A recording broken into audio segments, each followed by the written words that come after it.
Crush. I'll hit it. I'll hit the button.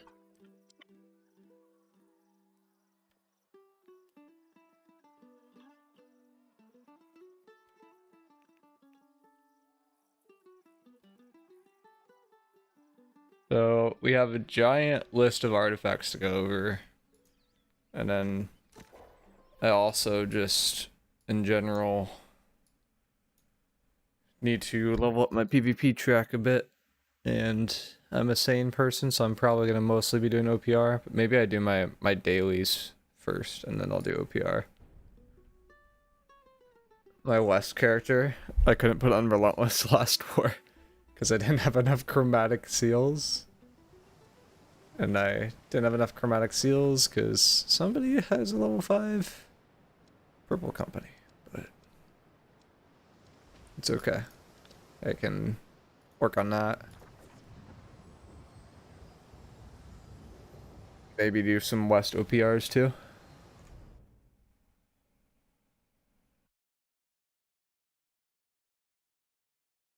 My man is so poor. Not that poor. Yeah, this character is 230. I think I'm owed like probably close to 100k more out of payouts. I've been working on getting my gold up, Crush. It's not that hard, I just need motivation to do it. West OPRs? I know it's cursed, but I need to get this up to level 6 in order to unlock this stuff so that I can buy these. Would missions be way quicker? Probably. Are these still the fastest missions? That's what I'm doing right now, but this is just the daily, right? Because the daily is like has a multiplier. Not sure, Brim isn't bad. I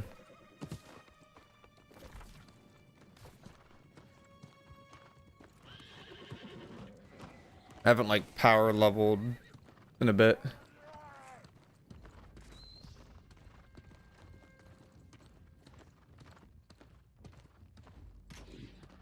This character also doesn't have Ankh though, and I probably should have got Ankh when I had the opportunity to get Ankh, but I was being lazy at the time. Did not get Ankh. DG Flail Ironheart feels pretty good. I've been doing such good self-healing. I've been concerned at it a bit myself. I'm starting to think that build is like more and more viable every single day, I'm not gonna lie. But I don't, it feels weird to play like I don't know if I could ever get behind like not running a shield is the thing. But like I understand why you would not want to run a shield at the same time. I've been playing it a lot. I just don't think a shield is worth the armor loss. Yeah, it's just smite. Like, I mean, that's the only reason why. It isn't like smite, like, you lose a lot of the perks on it. Well, I guess you lose one, but it's like, these perks are so good. You can't run a kite. Well, yeah, no, there's no way you can run a kite in medium's the thing. It would be round or nothing, and the round bonus isn't that good. So it probably makes sense to not run it, but it just feels weird. Like the thing that's starting to happen in wars now too is there's a lot of situations where I'm just like on the point and I'm not getting killed by like AoE and I'm just like passively dying. And just like having another unique source of healing, if that was flail, sounds like it would help a lot.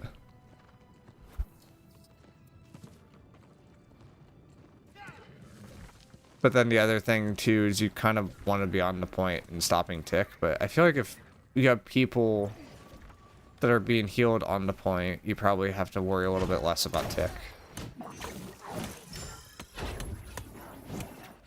You've been doing smite versus eruption and you like eruption more. Yeah, I mean in war it would be smite without question, knows the thing. Like you just have to run it. Like eruption's a heal.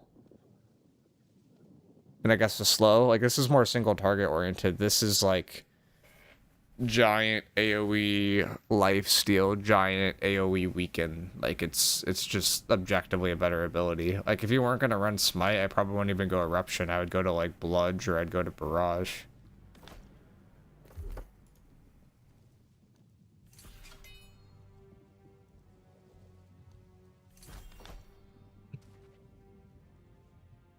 Make an argument for Eruption depending on any position you play. The problem is this is a super long animation. Any CC cooks it. Yeah, and you're probably going to get staggered out of it because you don't have grit during it.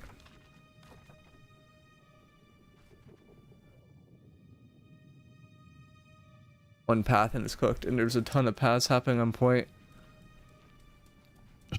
The other thing I've been thinking about recently, which this is probably even more of a cook than that one, but like, I feel like this is kind of more so just a thing because I'm just, like, bored with time. And having played, like, the same weapons. But, like, is Power Stone really that good? Like, surely it's a cook. But, like, is a 20% weaken for 5 seconds really that good?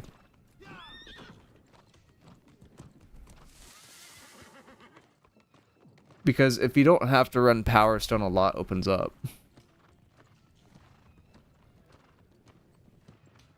With it being perpetually reapplied, it's insane. It's insane. I think it's perpetually applied with like Flail VG. I'm not convinced it's perpetually applied with Flail IG.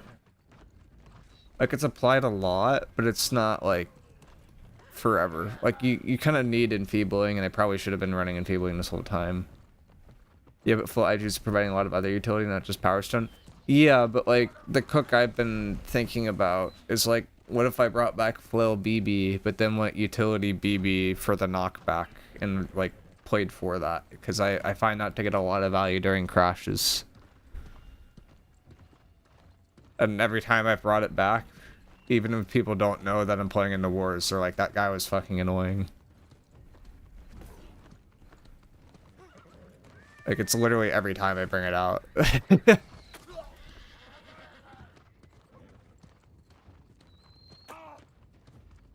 It's just like, it's one of those things where it's like, even if it's really good, it's so hard to justify it because you're like going like, well, we just lost a 20% weaken that's applying to almost every single clump in our army. Was that worth it? It's like, you know, it's kind of hard to tell.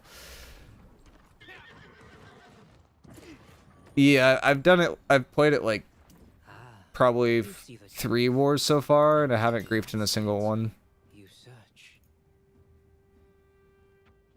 Is this the fastest one, or is it Brim? I mean, I probably should just do the daily and get off, right? But... So I have, like... Probably this is my last one for today, because it's like 3 bonus, and I'll just grab the 2.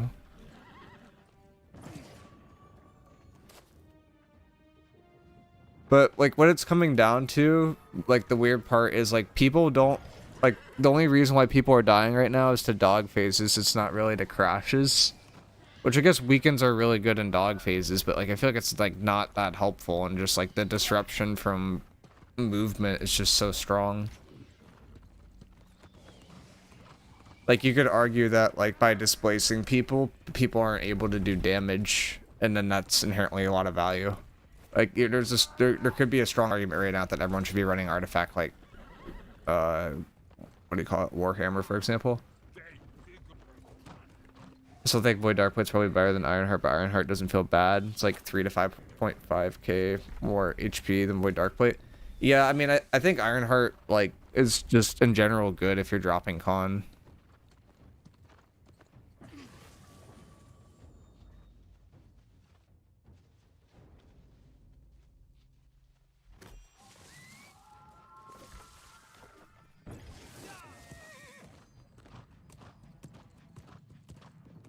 I'm at 290 con with it. Yeah, I mean, if you're like if you're a pure abyss build, you'd probably be either 350, 300, or 300, 350.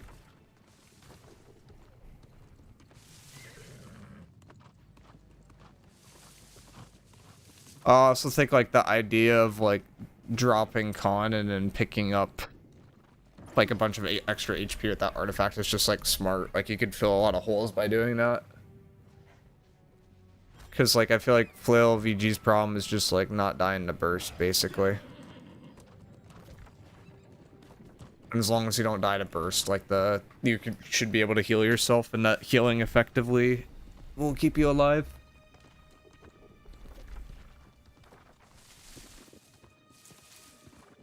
But then if you're not dying to burst, then Void Darkplate would be better, because then it means each individual heal would be more efficient on yourself, but I don't know. No, 350 focuses to both, so the idea is you just basically just spam cooldowns.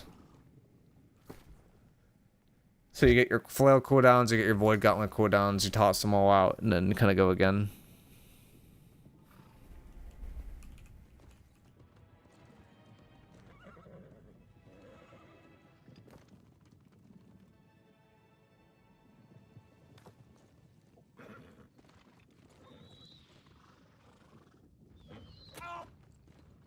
Yeah, you use the weapons, and then you reset all the cooldowns, and you use the weapons.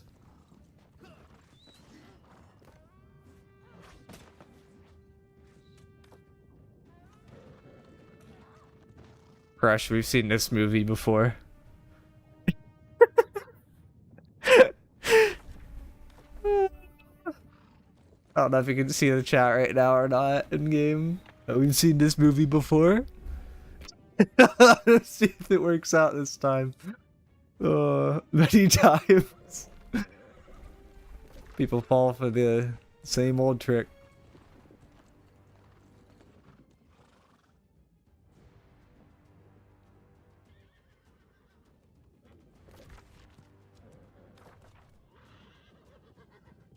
Do you use Flail and Worm runs, Crush? And like for Gorg runs? Because it's a unique empower, so I assume it would be pretty useful. But I feel like in like general groups, people don't really think about it. Yes, it's used.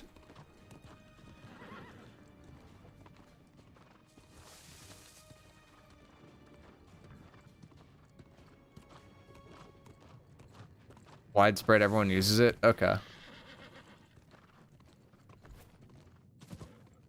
My core groups run one VG healer, 1 times Flail. Same in Worm. Gotcha. So the Flail is like a direct healer then, like a light Flail? Or are they... Well, I guess it's PvE, so it's probably in light.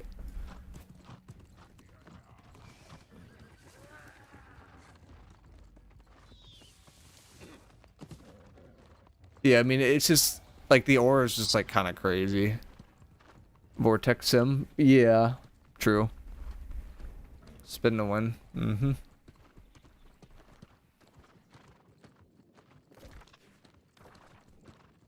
But Worm Flail is different because it's used to extend debuffs. Yeah, and then the Gorg one's more just about living. But, I mean, you could use it either way. Like, the whole thing is just using this perk, I assume. The follow-up attack extends the duration of all effect statuses on the target by 30%. Like, that's, like, the main thing. And then Vital Embrace is also another way to extend debuffs.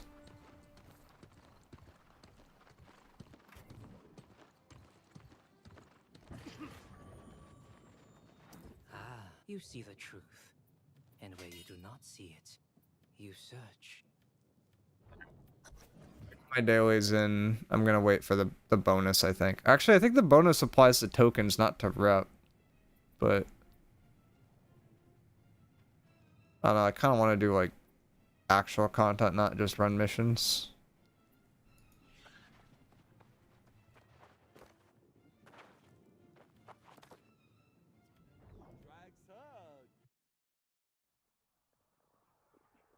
Do you see a place for Flail DPS in any groups with no shield? You can make an argument for group 1 or group 2 in like a war, but war rosters are pretty odd right now. It's like what it comes down to is people are trying to figure out sneaky ways to win the wide fight.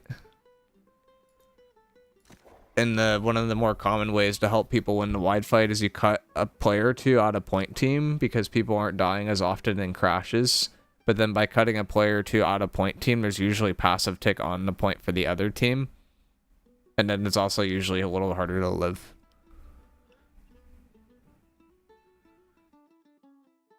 There were two Greatswords on weak side last night, but they got gutted by Firestaff quad DPS or cut by Firestaff quad DPS. Yeah, Greatsword hasn't like been doing that well in war, kind of surprisingly, or maybe not surprisingly. But it kind of gets looked at and blown up. Like it's like I know it's supposed to be strong, but it doesn't feel like incredibly strong.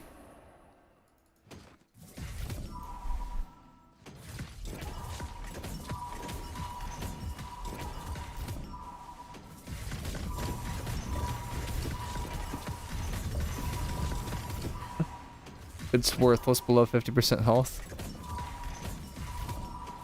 Low uptime.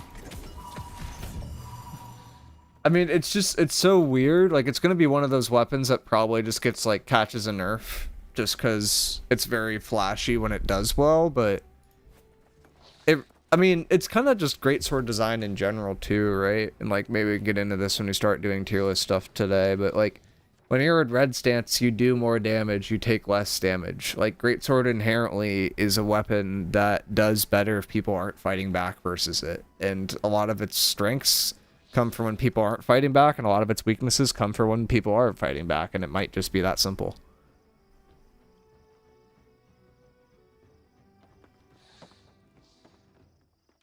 I don't think it needs a huge nerf, but it probably needs a bit of a one.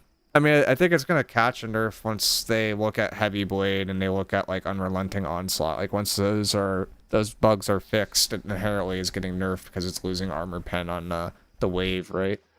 And then, like, I think it will be in a decent spot at that point. Like, maybe it catches, like, one or two other small things, but I don't think it'll be anything major.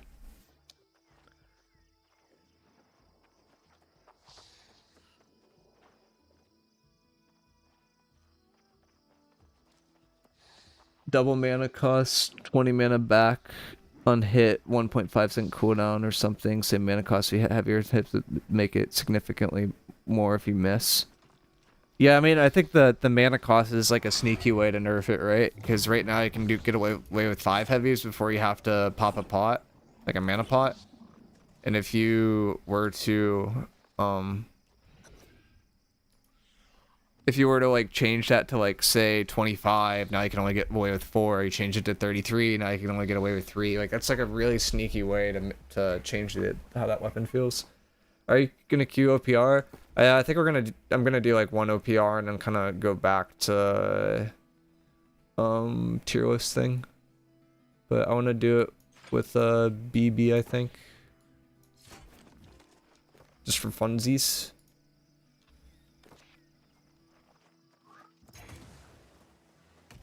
Like, forgot where OPR was.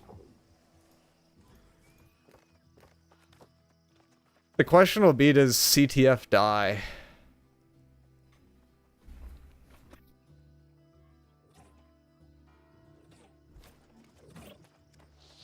Oh, yeah, if we have other people, Crush, you can get other people.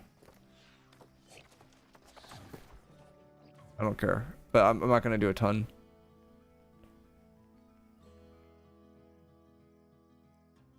Dang, my buy order for Desert Sunrise did not get through. Dang, I forgot about that shield. Good times. Yeah, I've been rocking it in a few wars recently. It's been actually better than I expected it to be.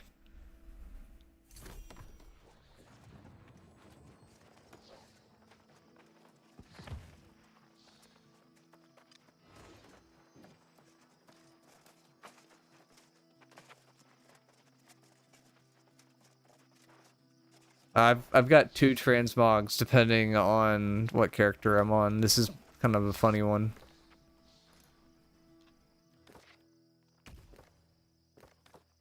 Crush, do we have people or should I just queue?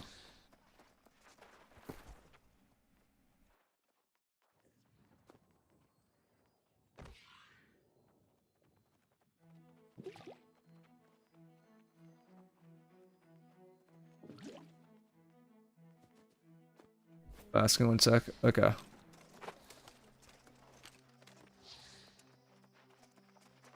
Void Blade plus Sin plus Infected Ring. 15 plagues. Yeah, I mean, that's a look.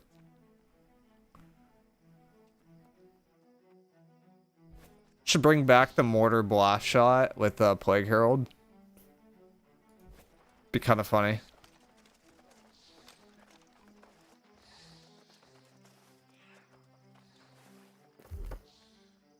so I could apply the AoE disease everywhere.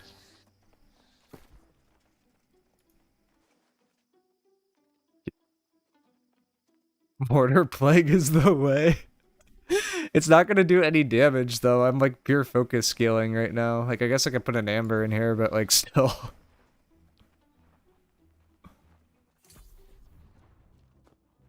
Like sure, let's throw one amber in here, but I'm not upgrading this thing. It's like it's not worth upgrading, but it's like it's a fun weapon.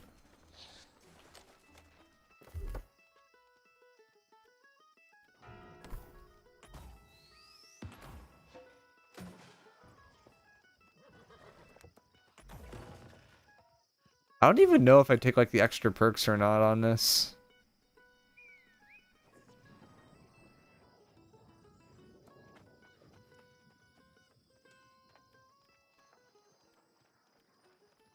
Like it just seems so meh.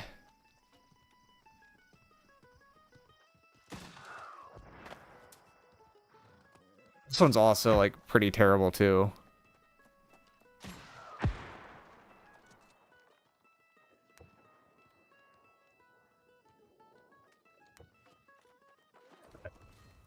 I don't know, we could try it. Actually, I should probably put this perk here now that I think about it. So that one doesn't really require me to aim it.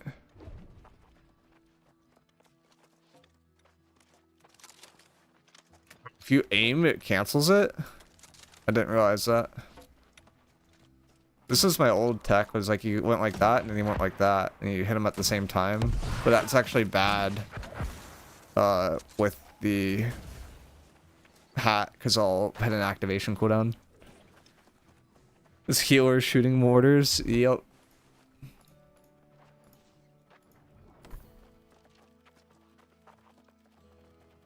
Healer's out of control.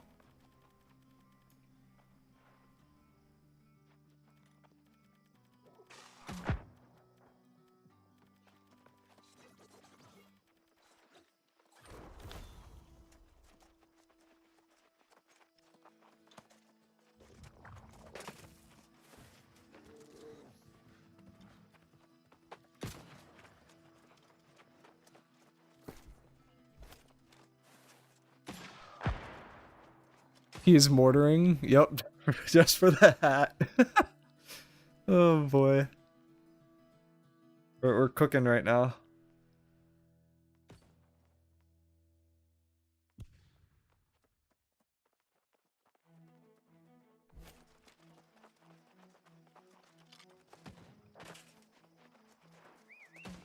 Yeah, no, I don't think it's really worth like rolling this anymore.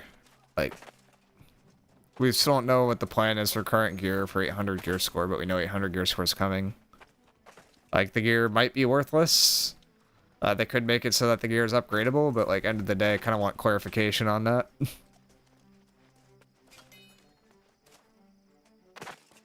It just depends what they do with umbrals, and, like, even if 725 is upgradable, like, would it even be worth holding on to a 725 piece to upgrade it to, like, 800 gear score? Like, wouldn't that take, like, just a crap ton of, like, umbrals? Assuming that that would be upgradable. Like, best case scenario, it's probably still going to be better to, like, get gear from another source and just use that gear, unless the gear that's, like, 700 had something, like, really unique, or, like, 725 had something, like, really unique on it, right? Like, if it had, like, say I had, like, the worm boots or something like that, like, maybe that's worth taking all the way up, but I don't think most of it will be. I don't think it'll be upgradable. We need a reset. I mean, that's what I would assume, too, because they've been, like, kind of quiet on it, but...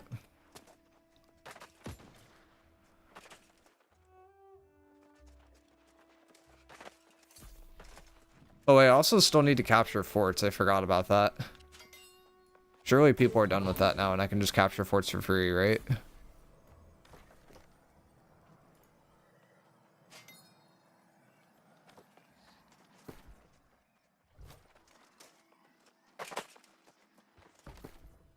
Please peep my gear. It's the full set. The BG one?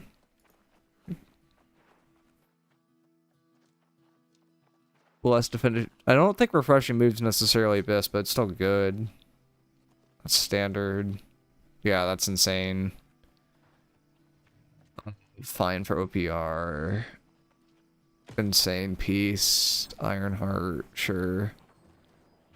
Yeah, I know, it's really good. I mean, the amulet's not best, but it's fine. That's pretty insane, too. This one, it might make sense to put, like, a weaken on here or something, but it's still really good. Yeah, everything's really good. Just the amulet's, like, not ideal. It should probably have divine on it.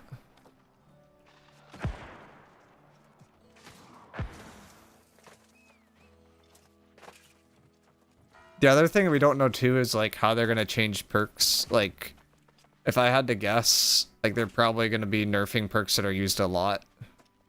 I'm guessing like Enchanted Ward probably catches one. Like it'd be interested to see if they like give Hardy the resilient treatment or if they give like Sacred, or Blessed like that treatment where they just kind of remove them. I don't think there's anything else that's like incredibly broken, but like Enchanted Ward is mandatory in PvE. It's like a little overtuned.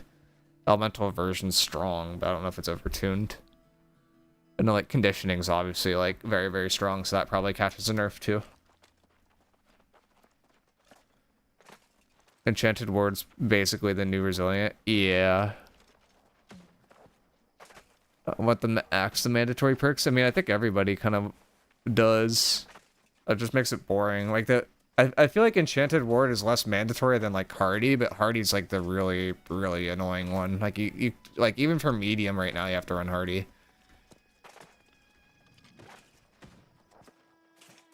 They need to stop nerfing crap, make other stuff good. I mean that's also fair. But I still think like some perks are just too good. 4-minute 30-second queue on East and peak time. Alright.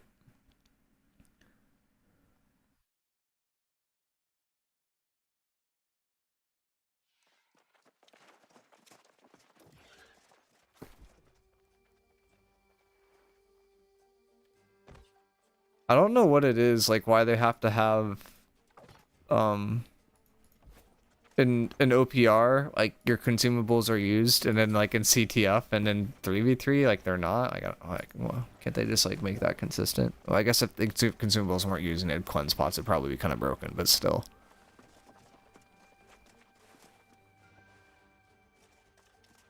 We have a Great Dex healer? Not anymore.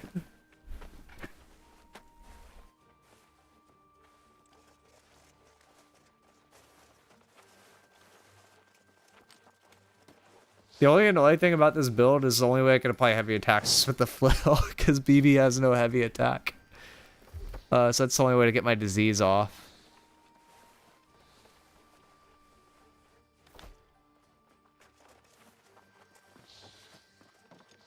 Three tanks and a healer, is something bugged? Oh, probably. At least there's a scoreboard here, though. Oh, actually, it's just not a full lobby.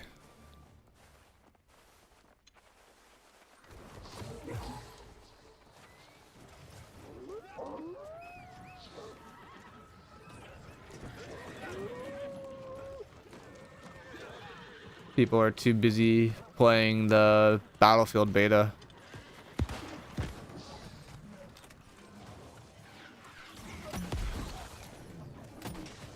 Big damage incoming here.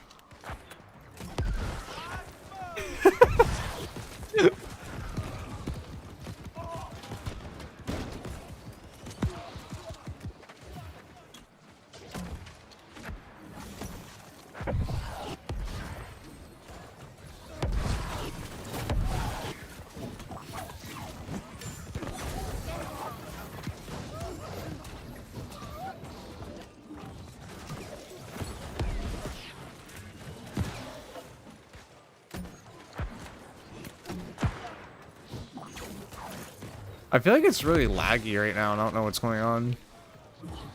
What's my FPS at? It's 40, 50? I mean, that's not even that bad from what usually happens, but it just feels laggy.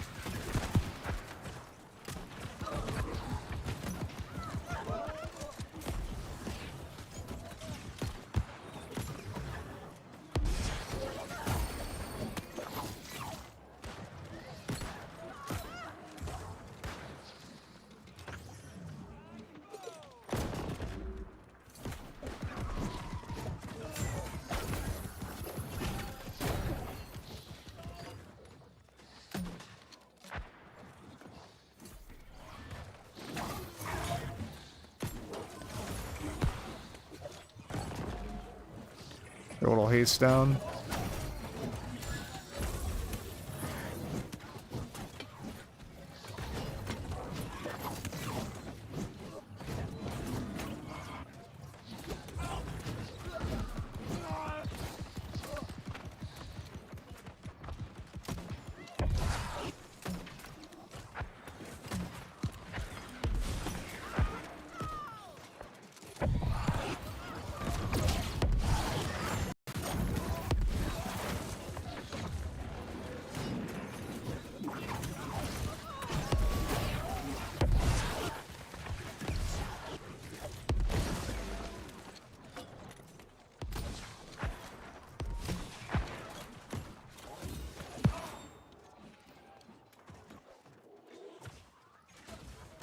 Alright, see if we can get a heavy attack off here.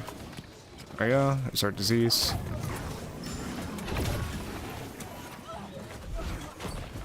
Oh shoot, he had grit. No! This is the downside of not having net shot. I have no way to get out if the guy has grit.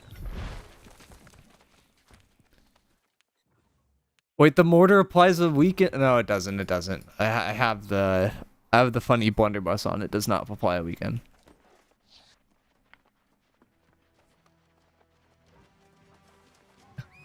There's no way mortar counts as a heavy. It will proc the 10 stacks. It's really a heavy?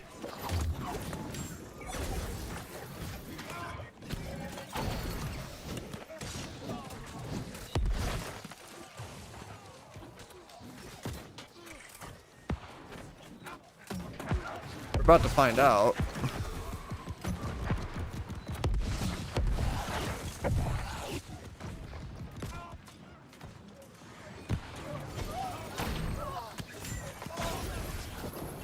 Alright, I have 10 stacks. Let's see if the mortar does something.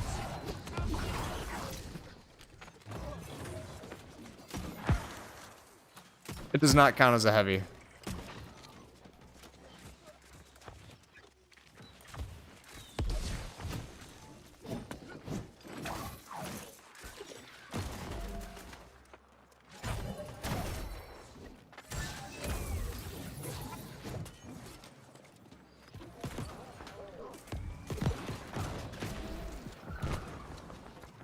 Might have saved that guy. So the only use for mortar now is the AoE disease, but it's not that big of a radius.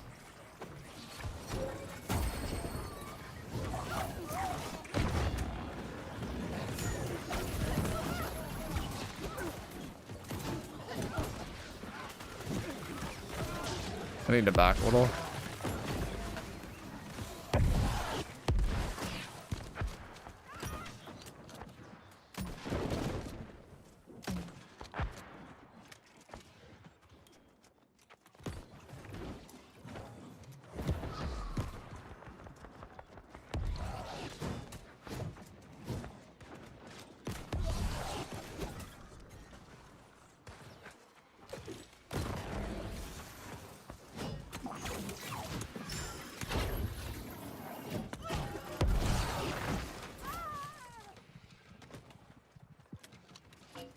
It is fun, I'll give you that.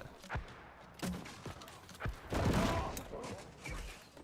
my god, dodge roll. I was about to grief there so hard.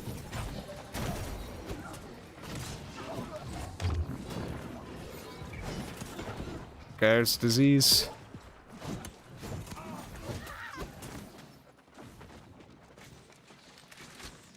The disease cloud's going crazy.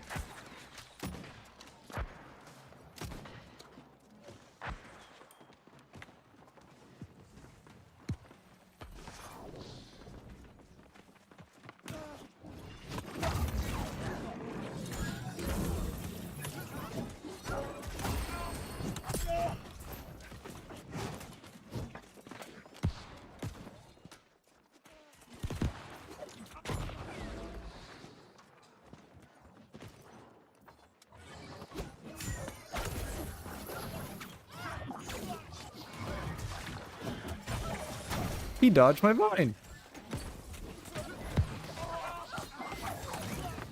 Ow.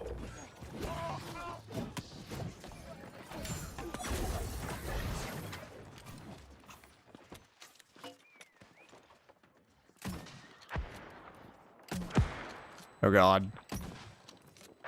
I cannot aim the mortar at all. I have no idea where it's gonna hit.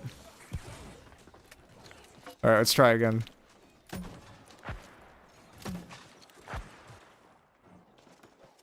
We hit like 1 or 2 shots. It feels so weird. It's like when you use it, you like zoom in, but you're still at a high sense. Like it feels like the weirdest copium, but it's like I feel like the sense should be lower when you zoom in.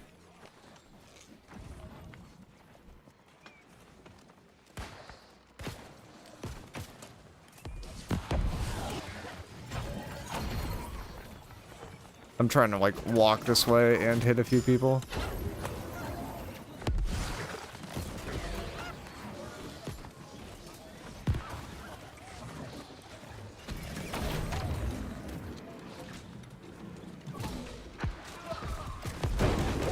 If you get staggered, you lose the mortar charge? Oh my god, mortar is so bad. There's no way it's that bad. What were they thinking?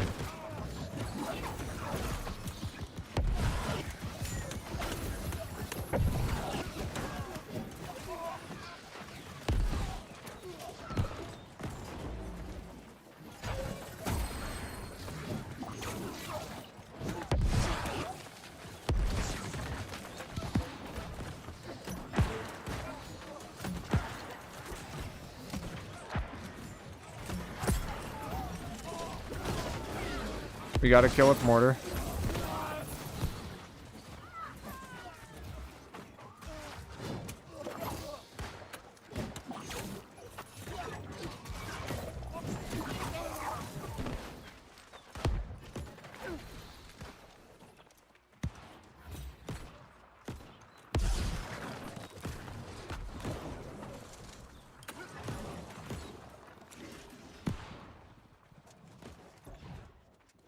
If you do anything, you lose it. You literally.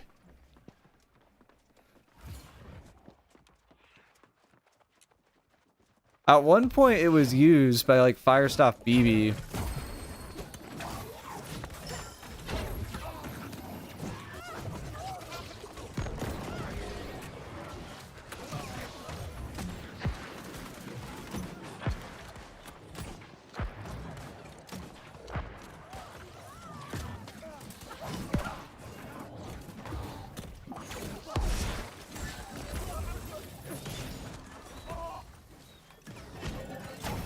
Thanks, Crush. Is this a heal? It is.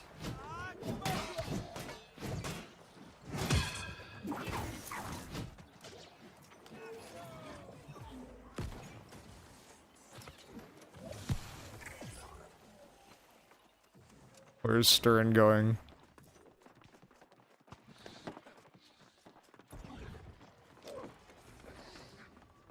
I need to make a mortar video again at some point, but it'll just become a super meme because mortar. Yep. Like, I feel like if it would be good in a build, it would be like some build like this, where you're running the plague hat, where a disease can like proc on everybody, but it's just like worse heavy fire staff. I don't know. Like, it's literally just worse heavy fire staff.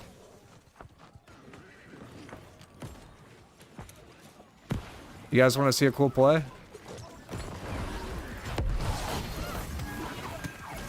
Almost cool.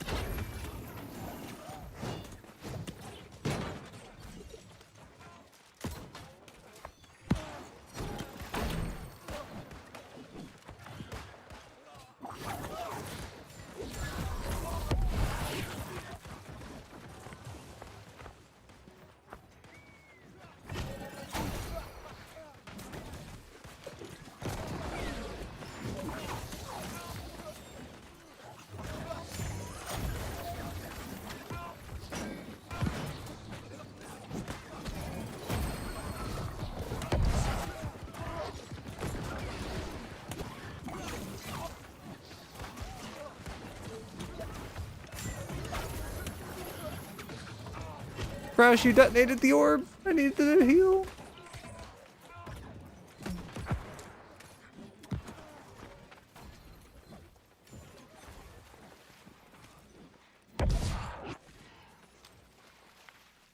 Crash, bring him up top, and then I can do a funny. Oh no. Alright guys, it is time to hit the funny thing. Goodbye.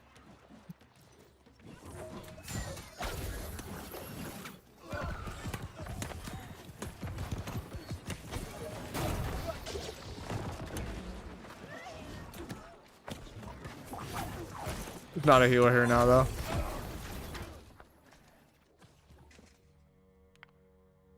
Kids are just so botted. Bro, we literally just got chased by like their entire team for like 3 minutes. Just 2 people.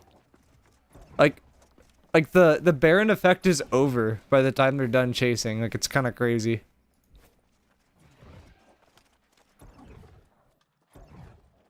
Does the Plague Herald stack with Plague crits? It does.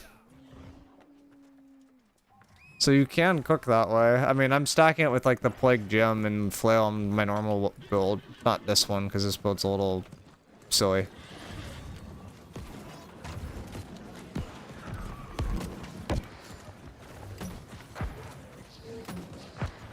But like this, in theory, is applying disease to everybody in that clump.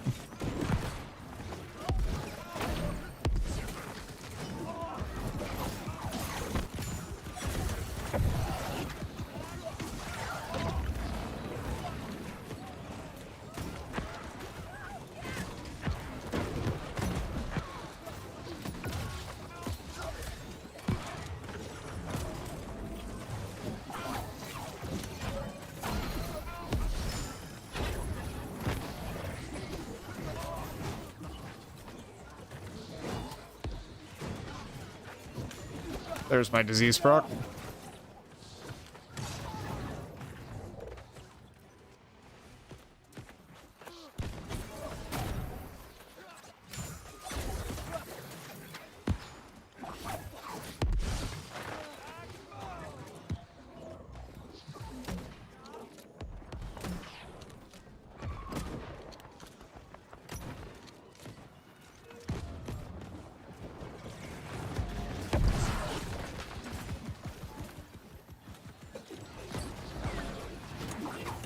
Didn't really expect to do that, but free kill, I guess.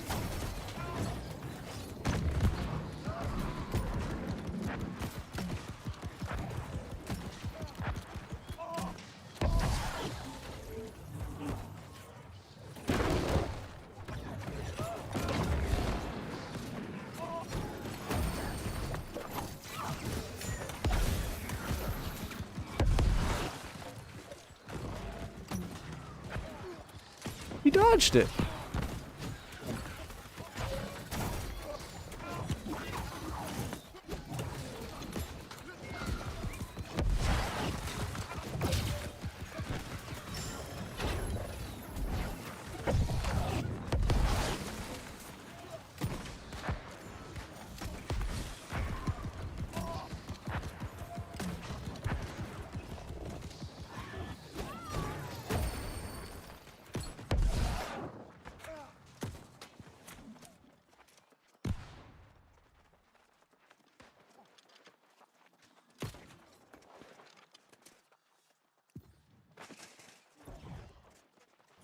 Played Breeze, Tixie for 214, not in Sacred. I mean, yeah, that sounds about right. I mean, especially because I'm diseasing myself for the whole time. It's pretty good.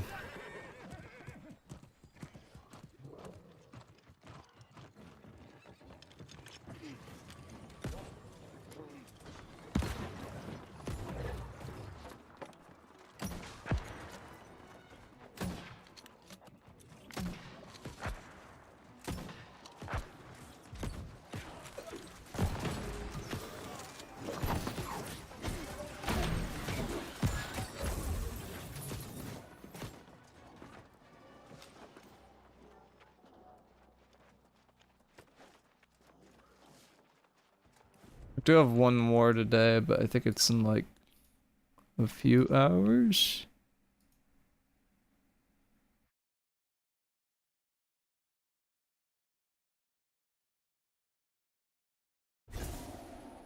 Actually, it might be in half an hour.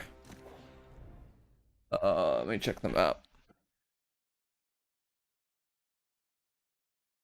It's either at like in an hour and a half or it's in like 30 minutes. But I told someone I'd fill for them because they lost their hands.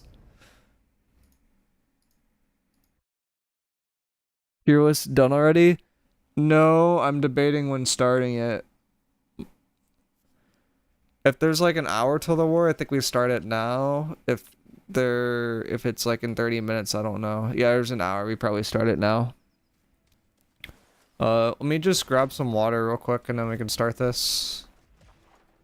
Cause I don't want it to go on too long, and it might turn into a part 2, part 3 kind of thing where we do a part of it before the war and part of it after the war.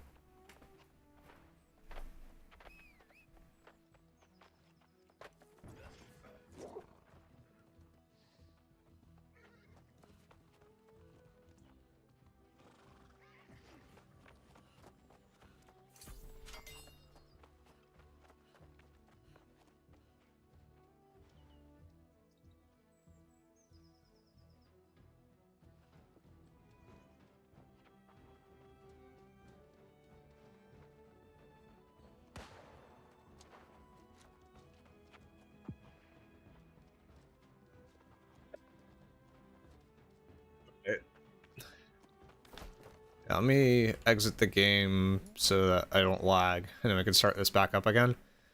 So I recreated what we had last time for chat on the left here, and then this is what I had on the right. So there's still a lot more artifacts to do, but it's recreated now. What's up, Mert? Yeah, I can answer a question before we get started on this, but we're about to get started on the part 2 version of the tier list.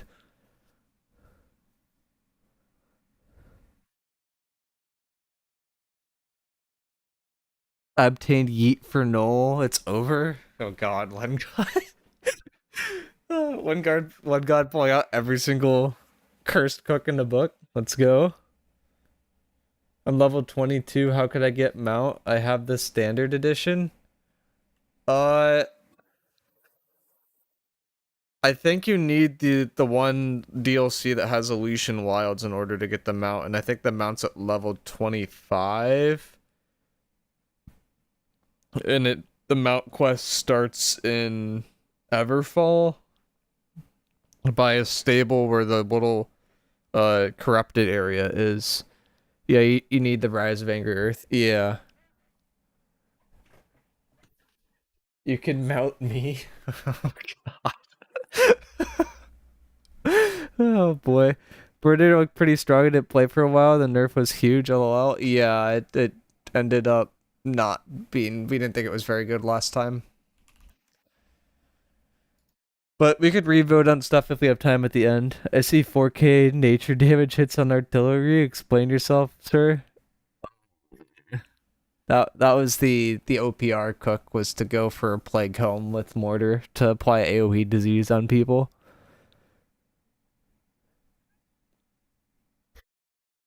Alright. Crush, you want to get us started with Gladiator? As a reminder, this is PvP oriented. The PvE tier list would be honestly like pretty black and white. Like PvE comps are pretty optimized and they're generally speaking for 10v10, and there's also like 5v5 comps, I guess, but like PvE has, I would consider PvE to have been solved, and PvP is not solved yet. Crush, want to get started with Gladiator? I imagine he'd rather not. Yeah, he likes to. It's okay. Crush loves Gladiator. He runs it all the time. Gladiator, for people that don't know, is a round shield artifact that basically just applies a bleed when you hit people and then when people hit you. It has a lot of perks on there, but that's kind of it. That's all it does. Holy, that counts as a heavy attack? No, it did not count as a heavy attack. I got baited into thinking it counted as a heavy attack. Oh, and the other thing I forgot to do is we did this last time too, right? Or no, you go back to your corner so that I could see chat. Okay. And then I put like this up here, and then I made it bigger. And then like made it look kind of professional, but not really. Whoever voted S is getting banned. There's no way two of you voted S. It's going in. This is like basically as bad as Google Gloves. Gotta be a B in the tier list now. Democracy reigns. No, it does not reign for Gladiator. Gladiator does not deserve democracy. Two people are trolling. Put some respect on Google Gloves. They're better. Okay, they are. They're slightly above. Like they're above Gladiator, and that's it. That's the only thing Google Gloves are better than currently. All right. You got Grace. Grace is just whenever you enter offensive stance, which you do when you cast any ability that looks red, or if you do a heavy attack and you have the passive, you gain move speed. It's not a lot of move speed, but it does have keen speed on it. To be honest, like with how common the heavy worm boots are right now, I don't know of a great reason to use Grace. But if those didn't exist, like in theory, it makes it so that you can maybe use Greatsword as an offhand more.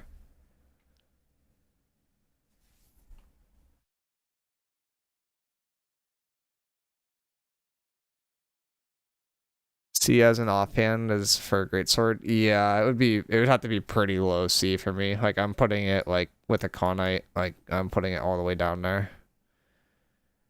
Genuinely needed the 20%. I'm honestly like debating putting this in like F. Or this should be F, not D. I don't think it's like I think it's really, really bad now. Also, I don't know why the color is different between these two, but like, oh well, I guess.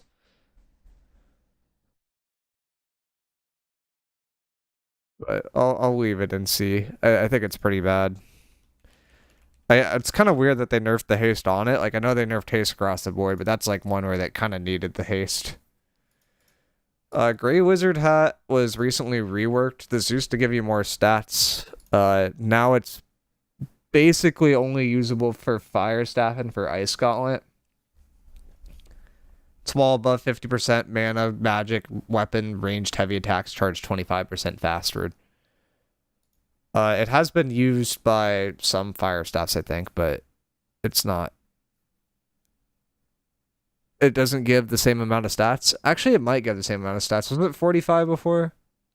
50 with yeah, I think it gives 9 extra. Yeah, it gives a few more stats too. So it's a couple extra stats, and then it has this passive.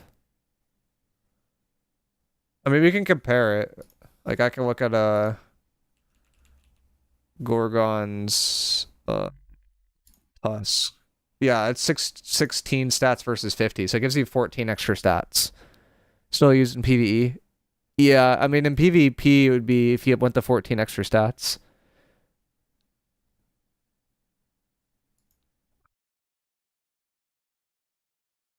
You guys have this in A right now. It's not in B. People were actually saying it was actually more attack speed than the 25%. I mean, I'm gonna put it in A because I think it's like it's good enough to be used with fire stuff right now.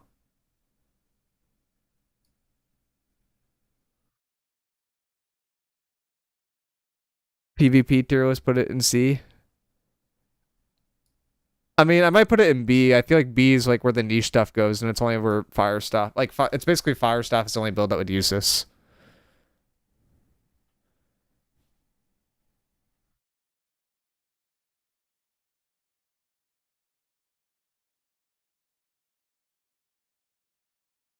Yeah, I've got it in high B. Like, I think it's a high B, low A. But you guys got it in A, so I threw it in there for your list.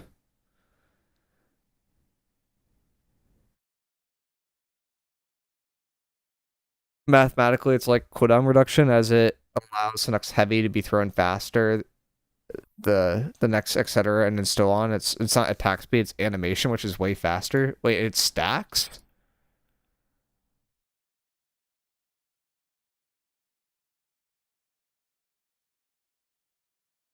I mean, it's only while you're above 50% mana, but still. Like, it just seems like something that actually could contest featherweight for being run on fire stuff.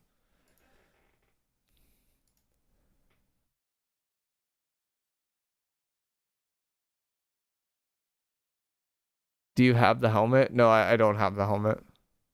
I can't show it off on stream. But I assume it would float between B and A. Are you still online? No, I'm not anymore.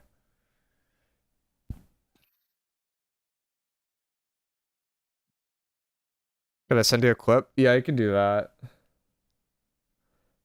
We can look at Hecta now. Not Necta, Hecta. Or no, it's not Hecta. It's Hectita. Hectita. Wasn't this like one of the first artifacts that got released? Surely you have it on your old account. I might, but I don't know. Like, I don't think I ever really went for it. Ita, something like that. Passive is literally useless. For 5 seconds after casting a life stop ability, the next heavy attack that passes through an ally will give them 30% damage reduction for the next hit within 7 seconds. Oh yeah, that's a bad passive. It does have refreshing move and blessed on it for what it's worth, but that's a quite bad passive. That being said, it is a life staff that has refreshing move and blessed, so surely it's usable.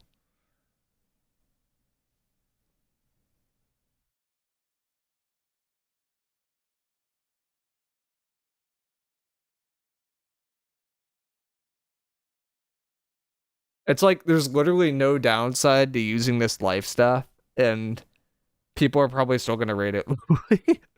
Like, if you were to use this versus like a normal 3 perk bis life staff, you'd have basically the same perks on there. But there's also no upside. Yeah, that's the thing.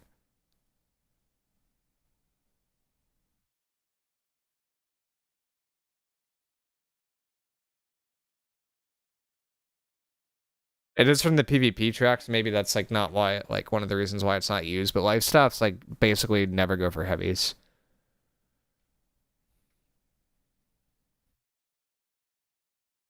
You guys got enough. I'm gonna be controversial. I think it's better than Grace and Nikon Knight. I don't know if it's better than Creed, but I think it's pretty close. Like, I just see a life staff that's literally useless. Like, it's a stat stick, but it has the perks that you want. So it's like, if you don't want to make a 3 perk bis life staff, you could just throw it on, I guess. But you could put the wizard hat on it. True. It has 0 use. I mean, it has stats, though, and it has refreshing move and blessed. Like, it objectively has the best in slot life staff perks, even if the actual artifact perk is completely useless. There's literally no other artifact you'd use with life staff. So does the worm life staff? Yeah, but some people don't run worm. Like, it's a cheap 725. That's how I'm viewing it.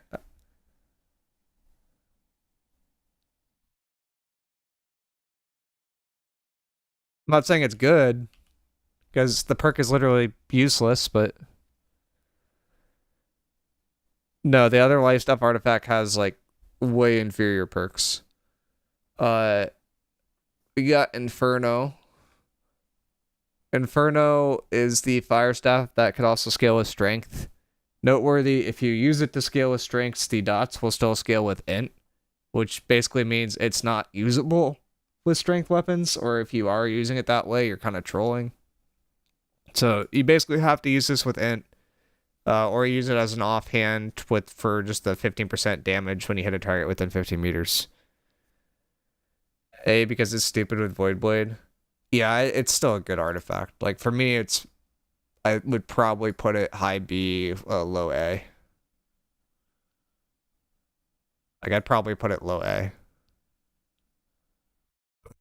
See where you guys put it.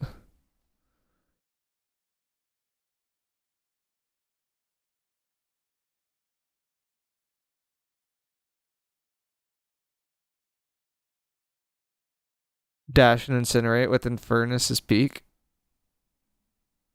It helps enable Firestaff BB. Yeah, it's better than the BB artifact. Like, it's better than Pestilence.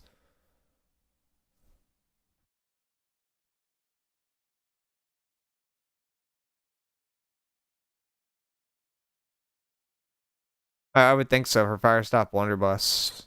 Like, you would take the 15% damage. Like, the only weird thing with it is like, it has Vicious, Keenly Empowered. So, like, these perks aren't ideal, but they're still not bad perks. Like, Keenly Empowered and Vicious are, like, okay. I mean, no, you can't put Disease on this because you have Keenly Empowered. Like, it has a gem slot. Your last perk is for probably Refreshing Pillar of Fire. You could maybe put a PvP perk in there too. As for a damage con.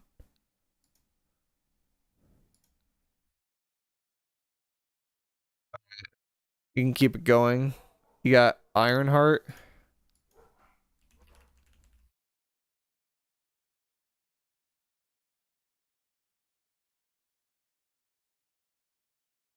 It's not better than Ellie Band and Abyss, in my opinion. Locked out of play crits and Alacritus Punishment plus artifact opportunity costs. It's fair. I mean, that's why I put it low A. It's like, I think it's barely in there just because it's like utility offhand kind of thing. Ironheart is extra HP if you're playing medium and you run this artifact. I think this is like, it's a very niche one, but it's used a lot. I might move Inferno down to high B. Like, I feel like I haven't seen it used enough to justify an A, but like in theory, it could be an A.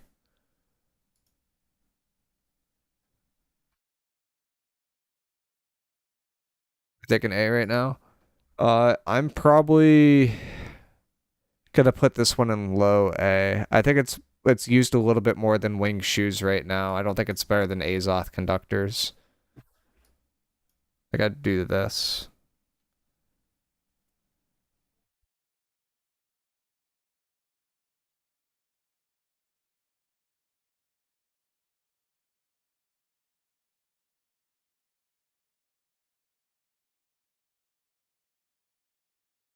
All right.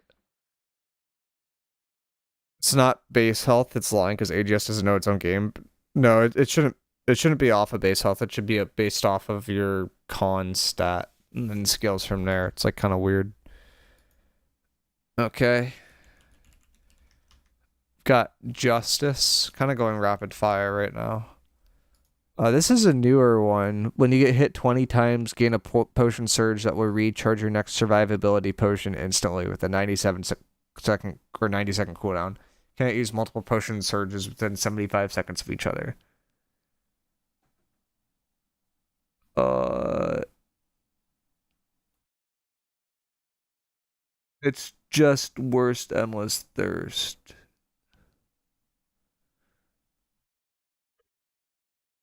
I mean, if endless didn't exist, it'd probably be fine, but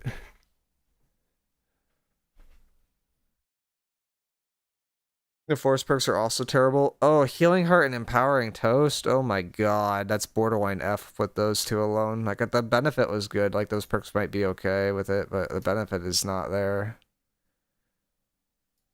Yeah, I mean, I'm gonna rate it like a high F, but it's still an F. If it had like Fortifying Toast at least, it would probably be usable, but like Empowering Toast just is not. 90-second cooldown's crazy. Yeah, that should be like a 30-second cooldown to be honest. And then it would be like maybe okay. If you get hit 20 times, aren't you just usually dead? I kind of forgot about that part too. I'm gonna make it even lower in my F. Yeah, it ain't good.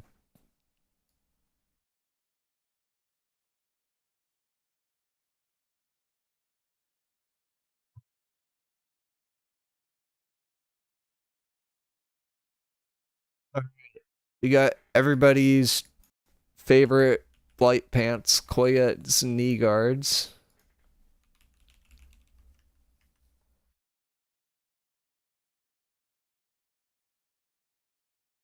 These have a perk that makes it so incoming range attacks deal less damage to you. They also have physical version and enchanted ward, which is an illegal perk combo. The noteworthy thing is even if all attacks incoming to you are ranged physical attacks, assuming they don't have armor pen, this damage reduction will still be worse than featherweight.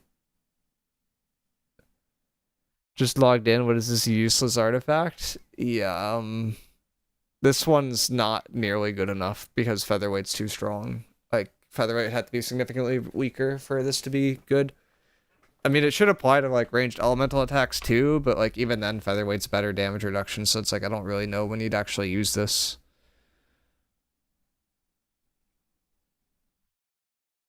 Only funny part about these is you can stack every frigid S piece with them possible and stay in medium, but still useless.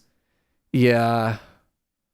Would this be better as medium legs to be used in medium sets? I mean, you could use light legs in medium sets too, I think. But it would be better if they were medium for medium sets. I honestly kind of forget what the medium split is. Like, it was usually heavy chest and then I thought it was two mediums and then one light and like a heavy or something like that. Like, it was like heavy head, heavy chest, like one medium and then two lights, or I don't know, something weird. I haven't used a medium set in a long time though. It needs a higher percent than it's interesting. Yeah, exactly. It's undertuned.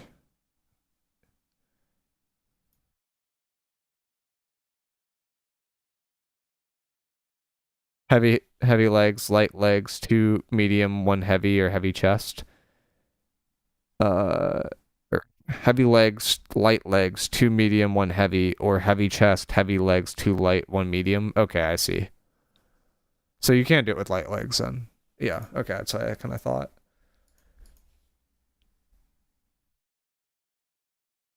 We have ads, by the way. Might want to wait a minute. Uh, I don't want to because of the VOD, but I could put up the poll. It's Lich Gloves next.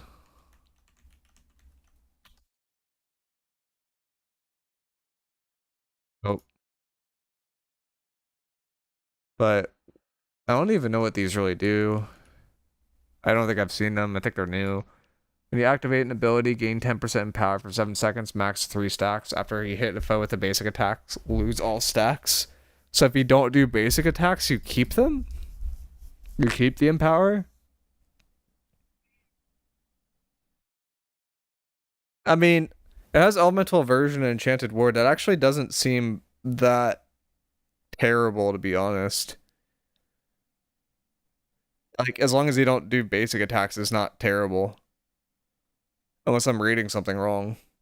Like, you're just passively gonna sit at 30% in power. As long as you don't do basic attacks.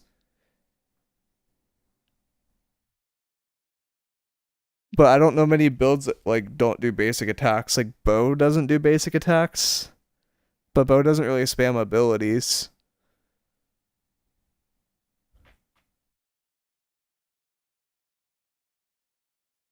Huh? Bow spams heavies? Yeah, but it's like when you activate an ability, you gain 10% in power for 7 seconds. So it's like you kind of need to, like, go through abilities.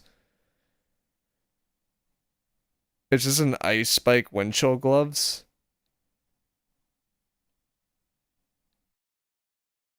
Yeah, basically.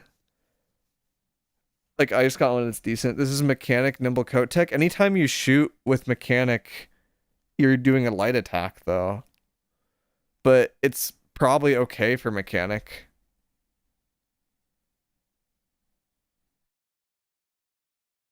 I don't know, like in theory it's kind of interesting. It's just like not there. I'd rate it higher than like Grace and a Knight though. Like, at least there's like some potential with it, but it seems incredibly niche. This is the kind of thing though that like some weapon gets released down the road, and then someone looks back at this artifact and is like, wait, this artifact's insane because I only do heavy attacks with my new weapon or something stupid like that. But I don't know. Is it ever good with Greatsword? You have Empower with Greatsword. Yeah, it's rough because the builds that don't have Empower like can't use it. Like Blunderbuss is the main one that comes to mind, and it wouldn't be good with it. It's like just for Ice Gauntlet, I see. All right, we have Life Taker.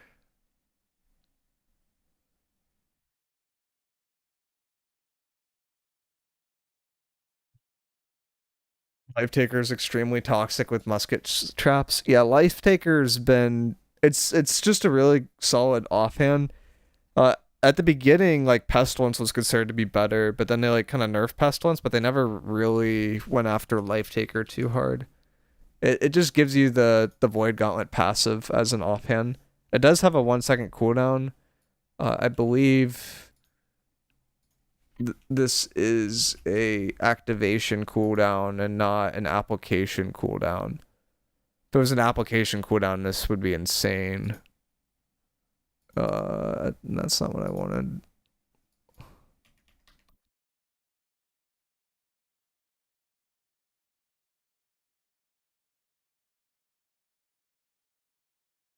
Why is it not showing up? Your buddy. Not working. There we go. I just want to see if this is an activation cooldown or if this is an application cooldown. It is an activation cooldown that makes it significantly less good. It's still good though. Pestilence just needs a longer damage over time and to not be reduced by Vigor Sunrise altogether. It's just hit by too much all at once. Yeah, because it counts as both, and yeah, it just makes it rough. I mean, Life Taker should also be hit by both. Because it's a rend. And it's a dot.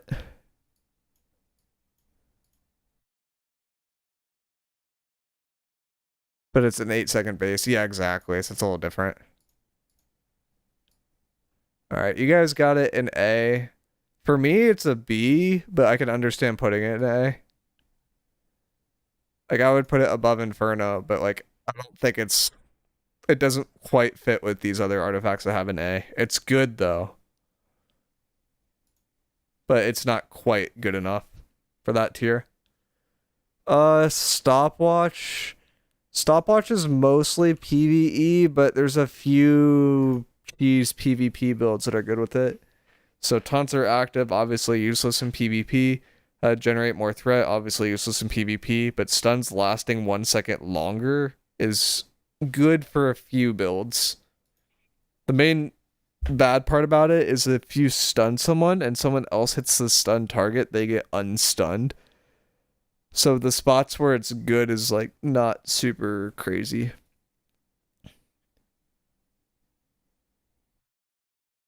This just needs to be reworked to let tanks not use Carnelians, not gonna lie, give it PvE damage reduction.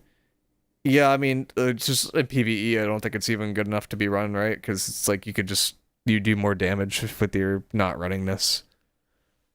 But there's like 1 or 2 builds where I could see this being used. And that's like it. Like, to me, it's a very, like, it's probably the lowest of the low on C. Like, it's like, you technically could run it, but it's like, it's incredibly niche. But I could see someone justifying it, putting it at F.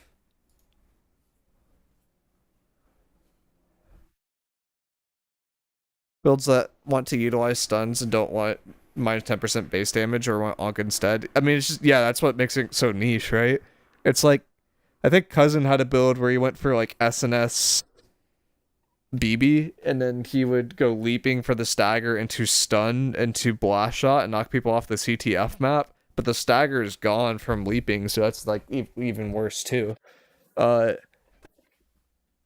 There's like 1 or 2 builds where it's like it's viable, and then that's about it. Okay, 2 builds. Yeah, it's not a large list. It's a very short list, but it technically is viable. The Yeeter build. Yeah, except that build doesn't even stun people very often. It's mostly knockbacks. Okay, we got magnetic gauntlets. These were really good at one point. They didn't directly get nerfed, but magnetic gauntlets are basically only used with IGVG. And then IGVG had a change to where if you crit very often, you didn't get CDR. Like there's a limit on the amount of crit stuff. And that inherently nerfed it a lot. So as a returning player, is it good enough to get syncretic with the Stained Infliction? Can't finish Gorgs yet. What is syncretic? I kind of forget what this one even is. Oh, these stuff? 700. Yeah, I mean, that's fine. I got... You're probably fine sitting at 700. Like, even if you do, like, the PvE event right now, like, you'd probably be fine. Like, yeah, you don't need above 700 for Gorg. Or, yeah, you could buy a cheap 725 off the market, and that'd probably be better than a 700, too. Because the patterns exist now. But, yeah, it's not usable anymore, unfortunately. The one build where this was used got nerfed.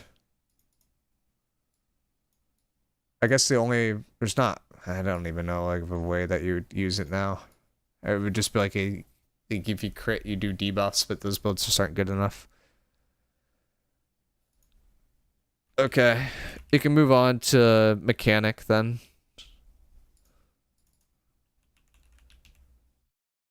This is a musket that lets you spam abilities and is mostly used for trolling people. But if you want to be a cursed wizard, it's good for that. It's a dual musket, hard C. Yeah. The main issue is it doesn't have, like, you miss out on base damage, right? But it's pretty good in a melee 1v1.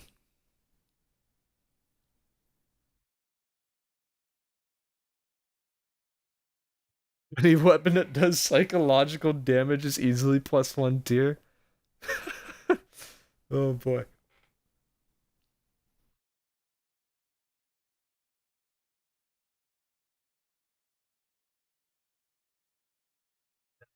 I'll let it slide in the sea. It's better than Grace, right? I don't know, like I feel like Lich is better than it, but like it's okay.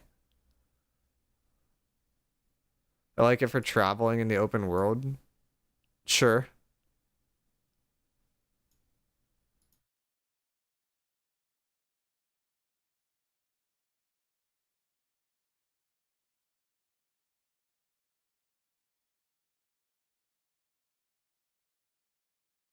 You got Mount Yorgos. Also true. Why are you traveling with it in open world?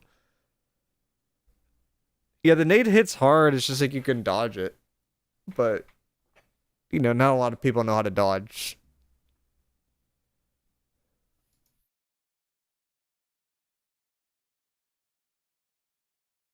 Alright, we got Michael.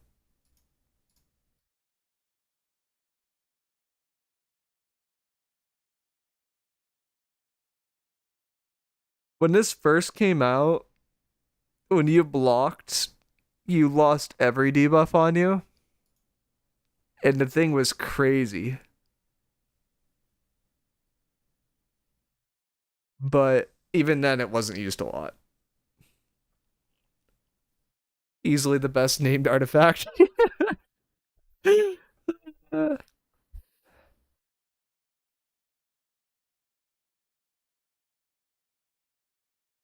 Still good to remove shit in or like for freedom, but meh, only a small scale artifact. Yeah, I feel like if shields counted as weapon slots and not as armor slot, it actually might be used, but because it counts as an armor slot, it's not really that great. They took off the stagger from leaping, yeah, like a patch or two ago, Joey. Like very, very recently, like within the last month, they took off the stagger from leaping. Counterattack nerf sucks too. Yeah, only for 4 seconds.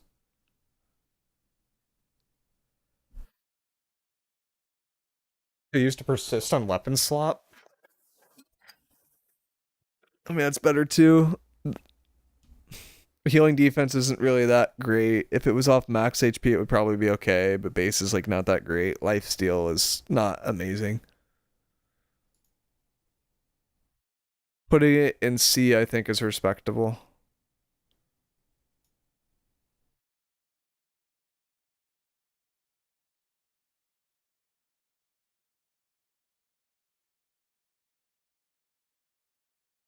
Hey, mate, is there any build combo aside from Hammer Great Axe that's solid for Bruiser PvP? It seems like that's all I see.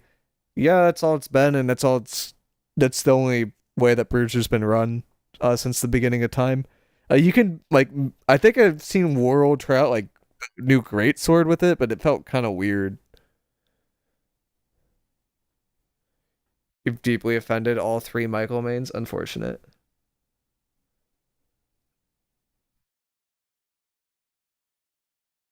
Yeah, Great Axe Warhammer's still better. Yep. Spark of Mjolnir. This one's it's actually nichely used in PvP right now, but it's not common. It's like there's a few bruisers that will just run this just to have a lightning thing to get around damage mitigation, and then just like it just destroys you. But it has like refreshing mighty gavel, which sucks. Refreshing move is like pretty bad on a warhammer, so it's literally just to convert to lightning damage.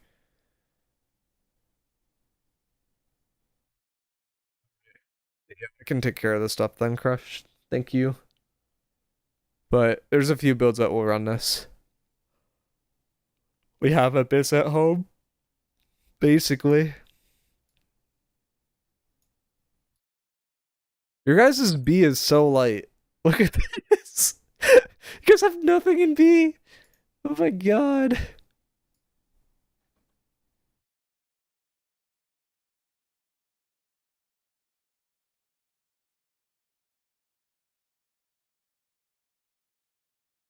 But I've got everything in like C and F.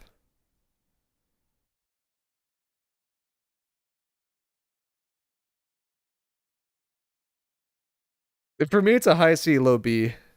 I think it's like it's better than Finisher right now. Honestly, I think Freedom's probably better than Finisher right now.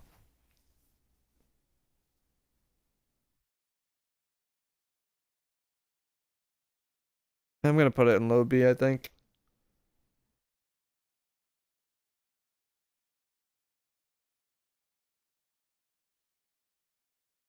Okay, we got Nimble Coat.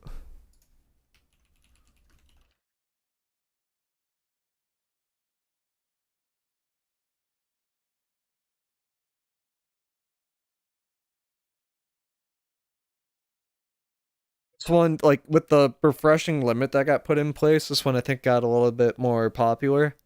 There's a few healers that will run this right now, but other than that, it remains somewhat niche. Like I think a few fire staffs run it. Uh, it's not like incredibly common because like featherweight exists, but there's a few players that feel like they don't need featherweight to live, and then they'll try to greed this one out on a light build and usually have decent results.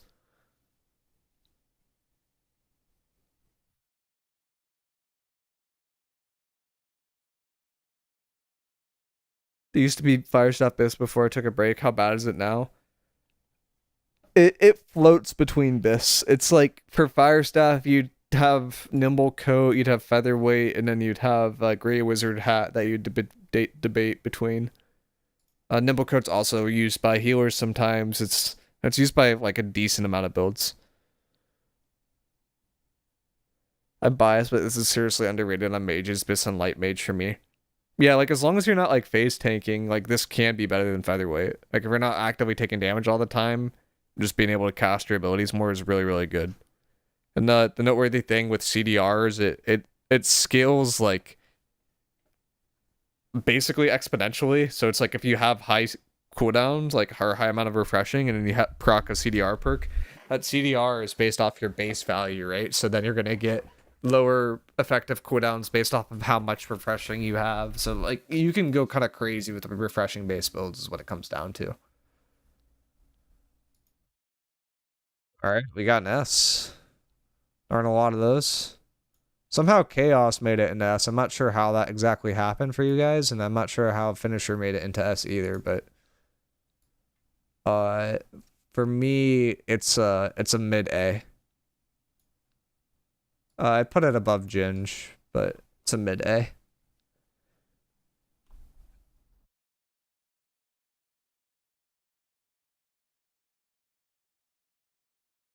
Nimblecoat's the top of A? Okay, fine.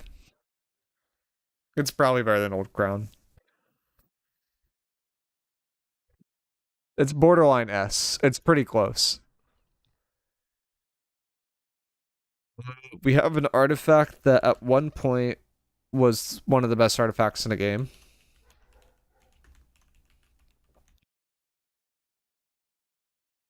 It kind of took a nosedive in popularity once a bug was fixed. Fire stuff PTSD? Yeah. Should I be running heavy now as a bruiser? No, bruisers are all medium still. Like in theory you could run heavy, but like if you were to run a heavy bruiser, it would probably need to be on point, and it would need to be with a more utilitarian bruiser build and a less damage focused bruiser builds, and there's not many of those that exist. And it almost always gets replaced by a medium bruiser at some point, just for more damage. Yeah, the deal with this one is empowers don't really last on you if they're limited durations, and if they last forever, the value is reduced by 50%, but you do 20% more damage. It basically just means that on fire stuff where it was really, really good, you need to try to get to 100% empower in order for it to make sense, and it's not really possible to get that high. I think they should probably reduce the 50% to like 25%, but it's not the worst artifact in the world. It's just like it's not good enough. Like I would probably put it above a Con Knight and like Michael, but I wouldn't put it higher than that. I'm pretty sure this is borderline impossible to get in power cap. I think fire staff can get to like 35-40%. Yeah, I mean, the reason why it was possible before was because of the elemental ban bug, I think. Well, no, that was a limited empower. I lied. It was possible to get to the empower cap before. It's definitely not now.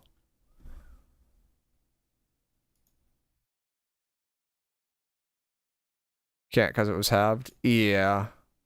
And then that just makes it so that other artifacts do more damage than it usually.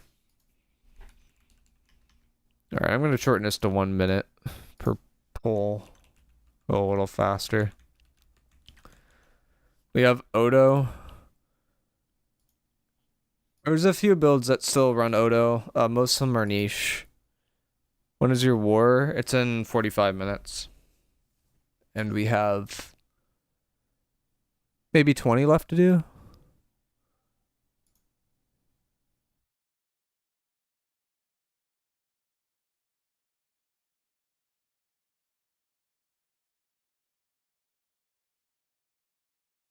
So Odo's main gimmick is if you knock someone on the ground, you could do more damage to them. So it's like if you go for trip with Odo, then you can go for something else, or if you stun someone, then you can go for someone else. The build I've seen recently that's run it is like Flail Warhammer, which is pretty niche, but when you get the full combo off, it hits for like 16k ish. The other way you can build it is like if you want to go for Odo's defense and be like more block focused, it could be okay. But it's just not that insane. I'm gonna put it high B for you guys off of these, but it's like it's kind of crazy. I'm probably just gonna put it in low B because of the 1S.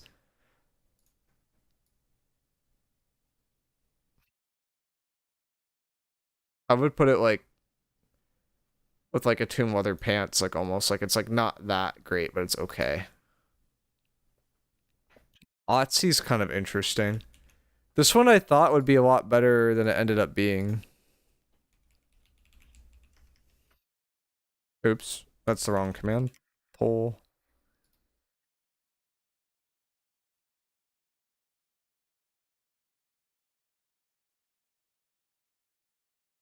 Oops. There we go. Otzi has an ability where hitting a target with an Entomb Break will inflict them with Frostburn, which will slow their move speed by 10% and also deal 10% of your weapon damage every second for 5 seconds. It's mostly useful for the slow. The dot doesn't really give you a lot of ult charge. The main reason to use this if you don't want the damage from Deep Freeze and you think the slow has good utility. Why do you think this would be good? This looks bad. The reason why I thought it would be good is I thought it would be a good utilitarian Ice Gauntlet offhand that gave you more ult charge, but then they nerfed how that works.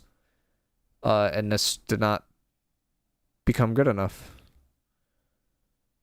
And also slows are generally really strong.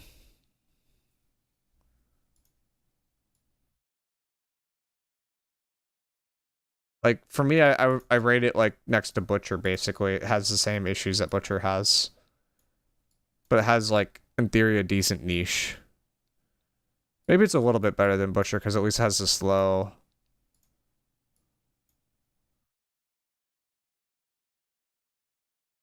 Make pull 130?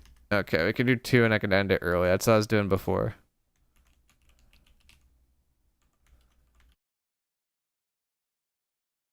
We got Pestilence. It was indirectly buffed recently with nerf to Desert Sunrise. So, Blighted Enchantment. Attacks for both weapons against targets inflict a stack of poison, and will decrease incoming healing by 5% and outgoing healing by 2.5% for 3 seconds. Maximum of 3 stacks, 1 second activation cooldown. If this was an application cooldown and not an activation cooldown, this would be a lot better.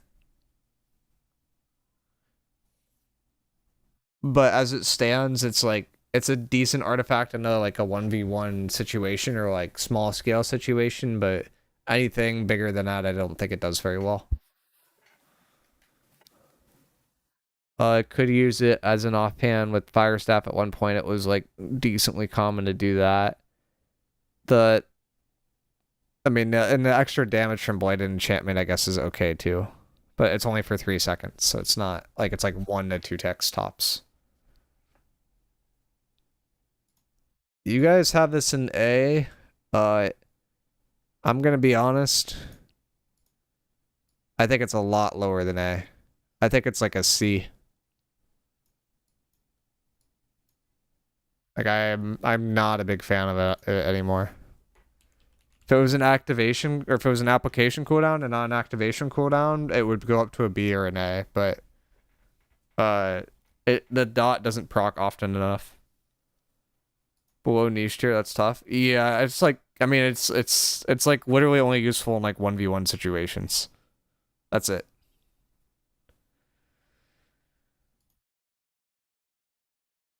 Alright, we got Phoenix.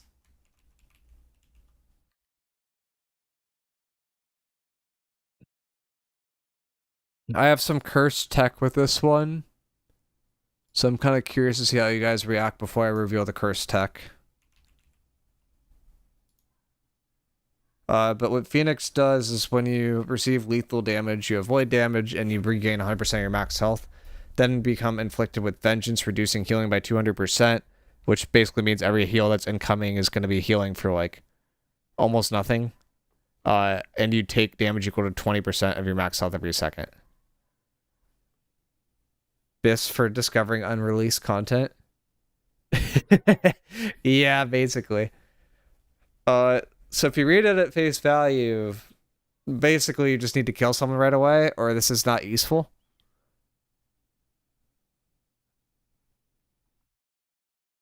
There is a little bit of a tech with it, though.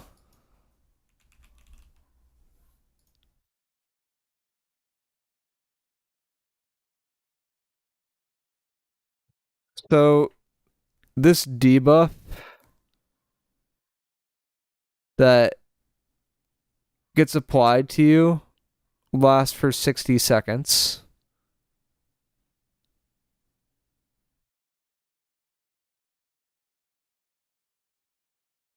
It also doesn't actually do 20% of your max HP.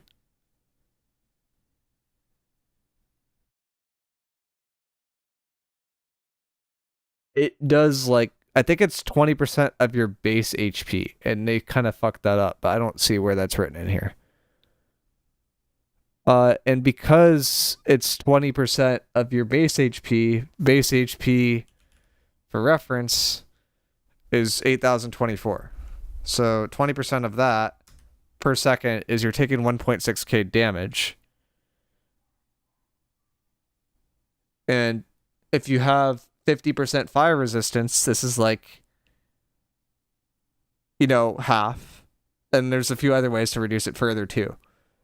So, yeah, it's mitigated by armor and fire resistance, exactly. So the weird tech with it is even though you're inflicted with a ton of disease, if you apparently, I haven't tested this in game, this has been told by people that actually are running this currently on EU and Wars, is some people are using this in EU.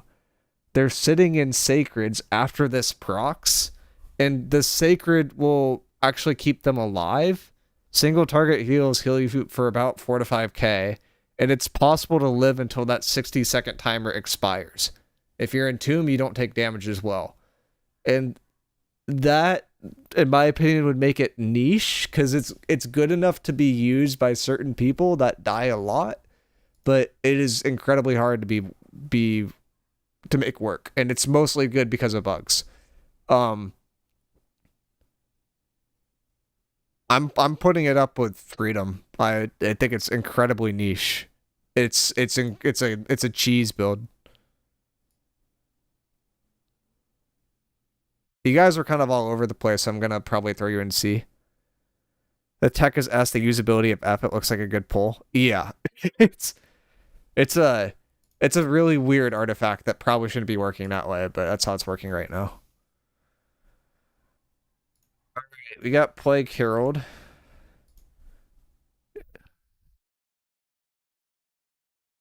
Where could I sing? Where could I find your company? I give up.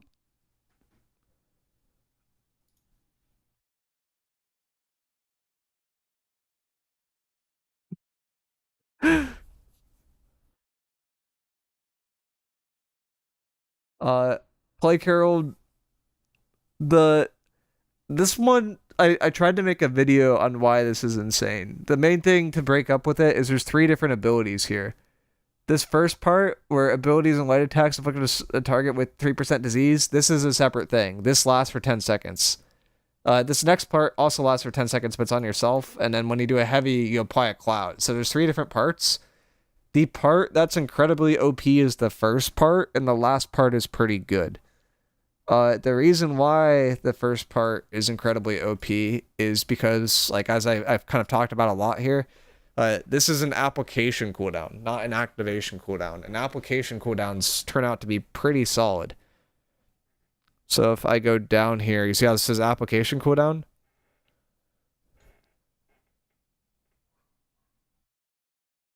Got an ad for responsible gambling, the audacity. Twitch doesn't let me choose the ads, YouTube does. Actually, does Twitch let me? I forget if I turned that one on or not. I kind of forget. But the reason why this is good is because this is an application cooldown. So if you apply AoEs, it applies all the time, and this dot will basically never get off of you.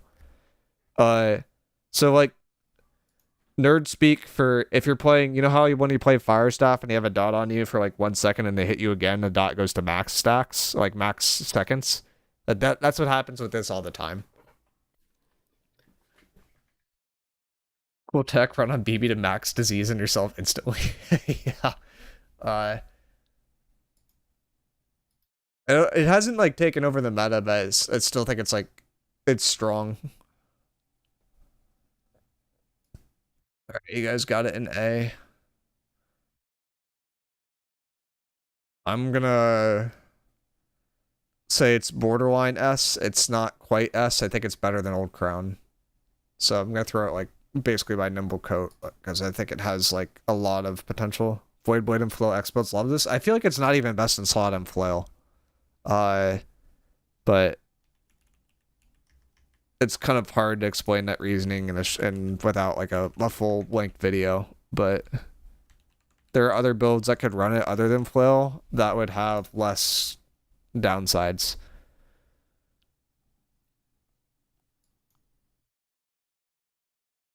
I'm back by looks like the future pools. Cool. We got Power Stone now. Oh shoot. No. I have to remake this. Okay, there we go. That was fast. Power Stone also is based off an application cooldown, but if your health is above 90%, attack cause 20% weakens for 5 seconds. And it works on both weapons. Has a refreshing move, which is obviously best in slot, and enchanted, which is okay. This one's good in both PvE and PvP. Yeah, I mean it's a unique weaken effect, so it's going to be good in PvE.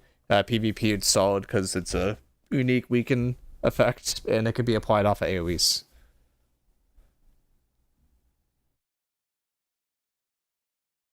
I think the opportunity cost is greater in Flail. I think the Fire Staff or VG both like Plague Herald too. Yeah, that's where I kind of sit with it.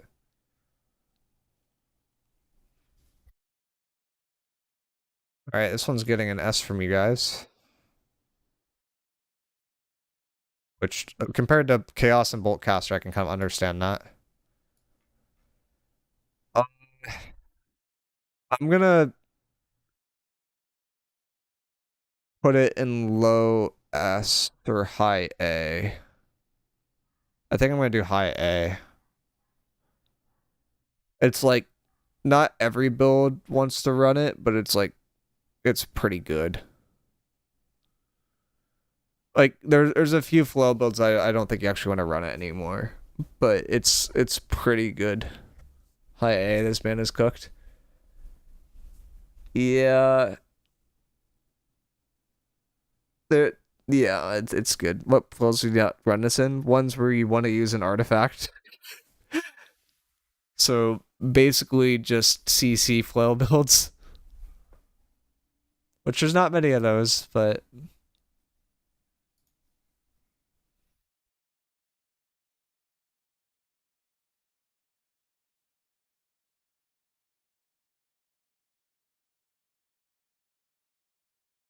alright, we got quick draw gloves. It's S for all flow builds that function on large scale. CC flow builds function on large scale. I have a few clips of me using blast shot with flail BB to push people into kegs and killing them. Quick draw is goated. This is like one of those artifacts that in theory it has a really high skill ceiling. The problem is you can't really consistently proc it at the right time. It just basically has never been used. Oh, I was trying to ask where's the completed tier list. Oh, they're not done yet. We're going through them on the screen. They're using this like site that has tier list builder stuff.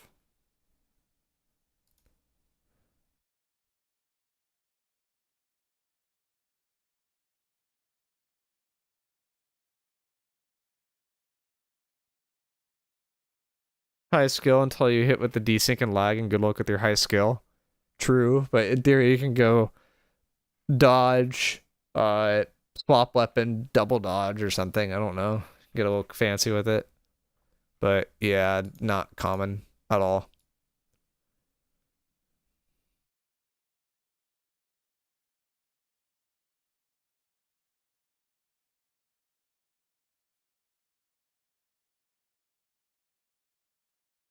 Say bottom of D.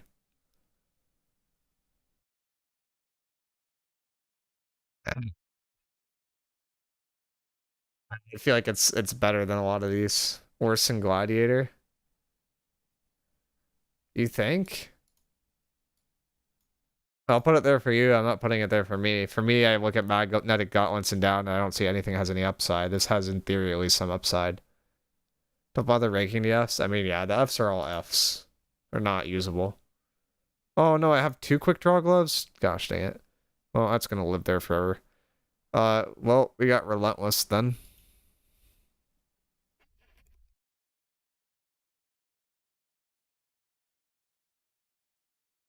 I don't think I can get rid of it at this point, can I? Oh. Insane. Amazing tech. Uh, Relentless is a Arma aura. I feel like it's kind of underutilized right now, I'm not gonna lie. But while in combat, all allies around you, this is a 5-meter radius, gave you 35% armor. You gain 20% increased incoming healing from all non-consumable sources and lifesteal sources. However, your armor is reduced by 25%. As for design, just cool as fuck. I mean, this is definitely one of the coolest artifacts, like designs in the game. It's like right now it's a one of slot. I'd argue it should be a multi-slot. But it depends on like who's rating it. The life stealing is actually criminal. I don't know why they put life stealing on it. They put so many weird ones. F tier, I just want to be selfish. Not having two is troll, in my opinion. I mean, the deal is someone has to run Pestle and someone has to run this, and it's usually just utility players on point that think about those kind of things. But I would argue, like in war, this could be useful in like a group 8 fight as long as the player like can actually live. And by actually live, I mean you just have to have an offhand that you can swap to if you take aggro. Uh, so SNS main hand, offhand that you swap to if you take aggro. So like SNS spear is like a build that would come to mind, or SNS great axe would be okay, or SNS warhammer would be okay, or like a pure tank, or flail like warhammer would be okay. But yeah, it's the the thing that I think puts this like pretty high in the S's for me. I wouldn't say endless or onk, but it's pretty high in the S's. Is that Void Darkplate is considered to be a meta artifact, and this applies Void Darkplate to all allies around you. And that alone makes it so strong. It's one of the reasons why like no one dies now on point, because people don't like play to kill the relentless player, and that player just keeps everybody basically alive all the time. But we could talk about Runic Greaves now. Way stronger than Void Darkplate? Yeah, and Void Darkplate's meta. I'm trying not to convince myself to put it at the top of S, but I'm like slowly convincing myself to move this up even further, I'm not gonna lie. Like, I think this is like one of the best artifacts in the game. I'm gonna do it for the memes. For the miicrow Tierlist memes. Featherweight is just for everyone.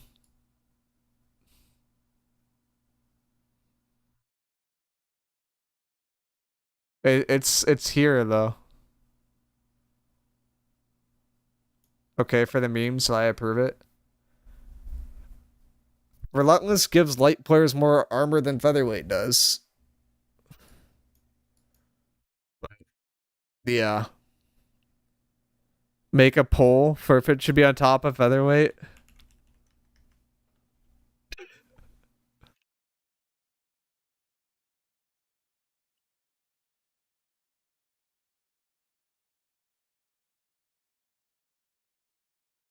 The poll is already active.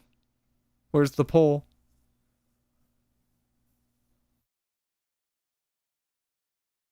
Not everyone runs wars. How good is this in threes and OPR? It's not bugged anymore, Crush. The bug was fixed. In threes, it's niche. In OPR, it's really good. And in CTF, it's really good.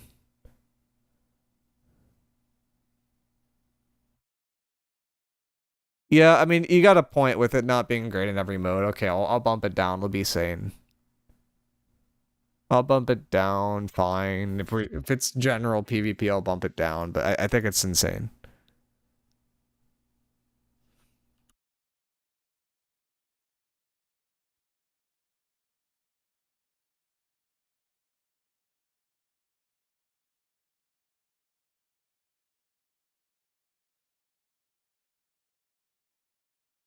Alright. You got Runic Reaves. When you activate your heart rune, you get a haste. Oh, you're saying this is bugged. Not... Oh. Who created this artifact? I don't know. Can we just F it and move on?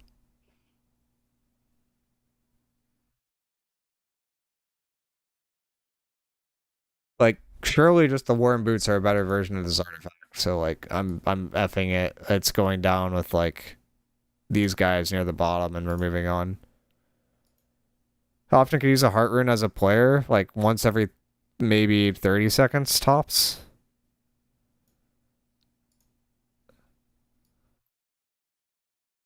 It needs its own category. It's really bad. Wait, what's the passive? Activating a heart rune grants you 23% move speed for 6 seconds.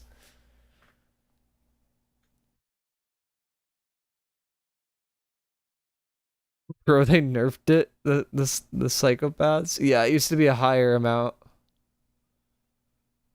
It is. It ain't good. Z tier? Oh no. What do you think of my suggestion for fixing it? It needs to give you a bunch of unstrippable buffs when you activate your heart rune, like lifesteal and power haste, etc. for 5-10 seconds. I mean, then it would actually be usable, but it is just, there would need to be like a heart rune on top of a heart rune, basically. This is like not enough. But a legal combo? What, with hasted vigor, elemental aversion? Yeah, no one cares since it's not good enough. We got Serenity. Once the king, then was deemed to not be good enough, and then was dethroned. Do you think they'll ever be brave enough to add attack speed mods? Probably not. I think they're barely trying with one of the new artifacts. Still the king. C or D. You vote for it, but my opinion with Serenity is it does less damage than Crescent Wave in a 1v1 situation when you're attacking one target. So by that stance, it is completely useless as an offensive weapon, unless you're like excluding mana pots, but let's be real, everyone has mana pots.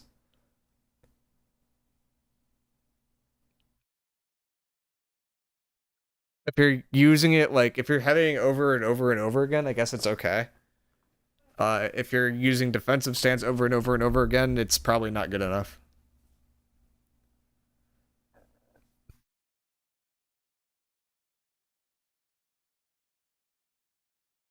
It does have the Trenchant Strikes, Trenchant Crits combo, and I think that was nerfed a little bit. Who the hell was voting S tier? I'm not sure.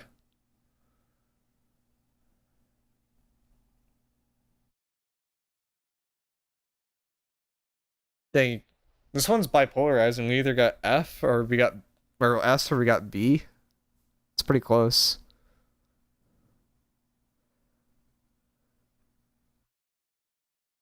I voted C. Where does this even end up? Probably in B. It's like a high B from you guys. Still better than 99% of other artifacts. This is true. I wouldn't say it's better than Freya. I wouldn't say it's better than Fresca. I wouldn't say it's better than ALP. I'd put it here. I still would put it in C. What would you think? It's worse than all of these right now because it's just simply outclassed. If Crescent Wave was like not in the game, I'd probably rate it in B. But this is the single highest instance of damage. Technically, yes, but Crescent Wave double hit, so no. But if you play Greatsword, you play Crescent Wave or Serenity. Yup, and Crescent Wave strictly outperforms Serenity, so it's hard for me to rate Serenity higher.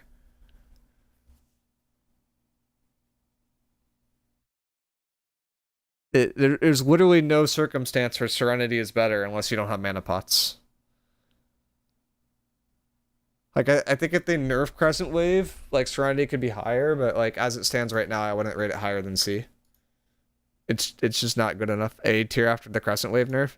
Now, if Crescent Wave didn't exist in the game, I'd probably rate it mid B.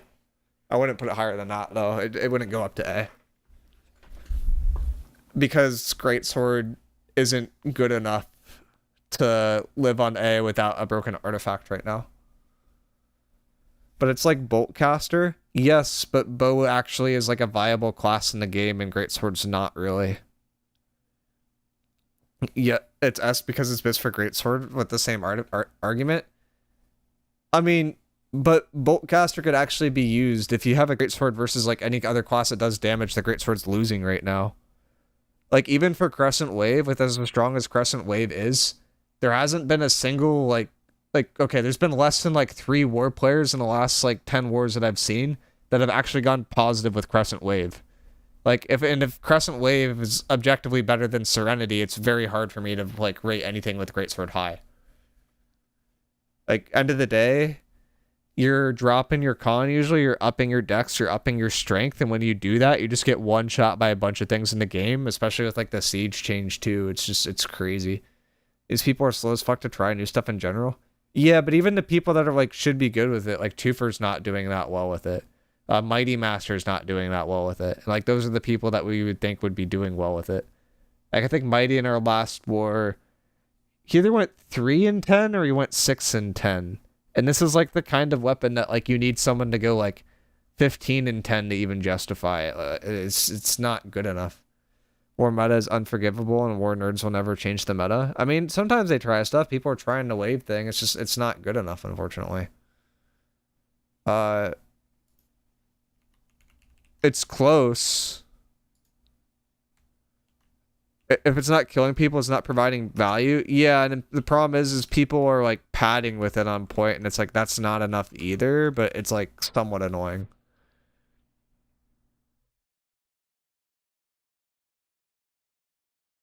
It's just damage. Yeah, you have to get kills. Shrapnel. I think this is the one where if you do headshots, you do more damage or something. Headshots on enemies cause a 10% bleed for 6 seconds. Works on both weapons. With Keenly Jagged and Vicious as perks. Keenly Jagged on headshot. Great. Yeah,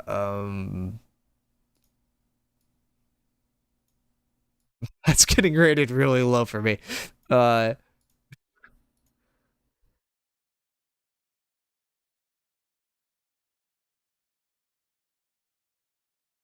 Okay, I'm just gonna move on to the next one. It's we haven't done Crescent Wave yet though, but when we get to it, that will be kind of an interesting one. Ghoul Gloves is better. Okay, fine. Put it below Ghoul Gloves. In OPR, the only way Greatsword does something is by having a pocket wiping you off every few seconds. Greatsword just isn't that good. Yeah, it's unfortunate. We have Sin.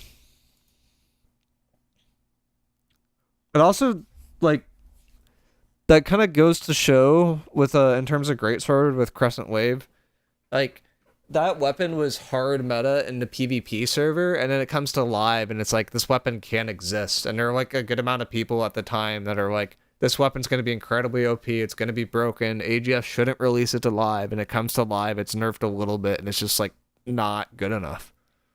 It was kind of interesting. Sin is interesting. The lack of boosting your offhand damage is kind of sketch, but it's alright.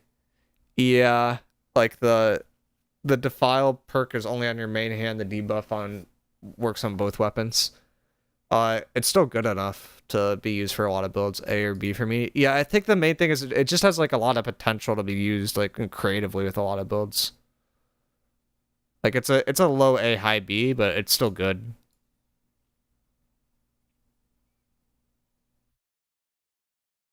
I put it above Inferno. But I put Inferno below these. I do like that.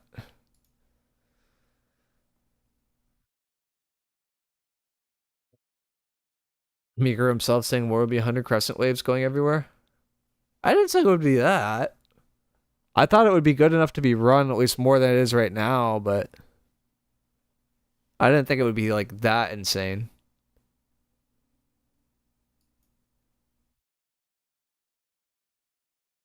Okay, we got Scorpion Sting.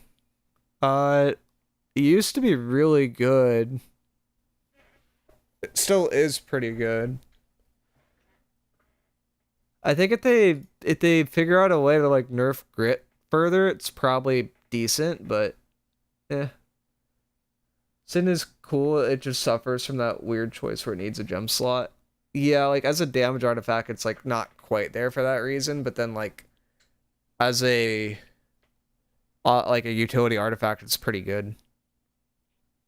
Good design. Yeah, this is a really well designed artifact. It'd be fun to do like one of these polls, but then just be like, hey, which artifacts are like really well designed? And I feel like the ones that are like well designed have like a positive aspect and like a significant trade-off.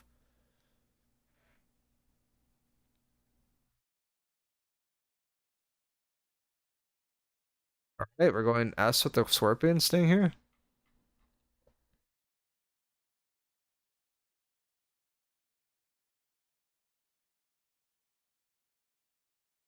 This is an A for me, it's not an S, but I respect the S.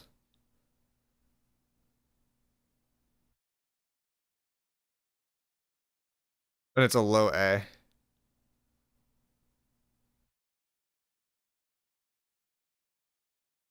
Oh, wait, what? Jinjin A, but Life Taker and Ellie Band in B? Yeah, that's mine. The chat one's here. I think Ellie Band still got B, and Jinj still got A. Jinj is meta right now. Jinj was not meta, and then Jinj just recently became meta. Ellie Band is currently niche. The bug got fixed. Life Taker is an activation cooldown, not an application cooldown, which then reduces it further as well. Scorpion's just so good in my opinion, bro.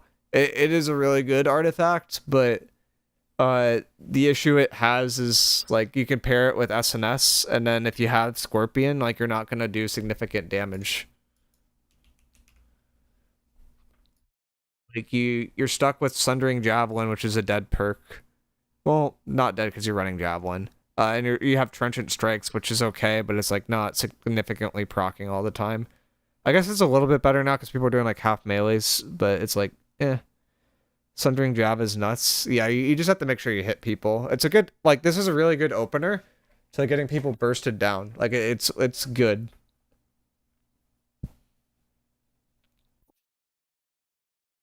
Like, most of these A's for me are just like, these are legitimately good, but they're not necessarily BIS. And then the B ones are like, hey, in some circumstances, these are decent. I have no idea how the chat one is rated, though. It's just like everything's kind of everywhere. Spearfishing BBs, like the most fun I've had it to build. Oh, that one is really fun, but it's like kind of fallen off. It's still okay, but it is a really fun build. Survivor's Coat.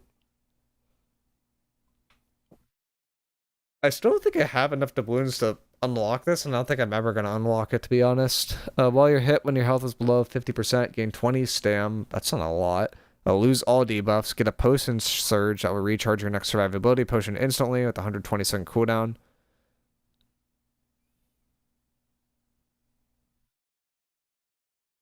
This was bad, then it got nerfed even more because AGS wasn't smart. 20 stam.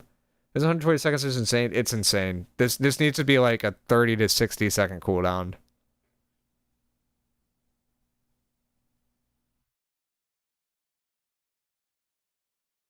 This is actually just generally worse than an artifact. I don't think it's that bad. Like Enchanted Word Refreshing are good perks. But it's like I view this artifact in a similar way to like where I view like Hecta, to where it's like, hey, if you need an artifact, it's okay. But like there's no reason to really use it.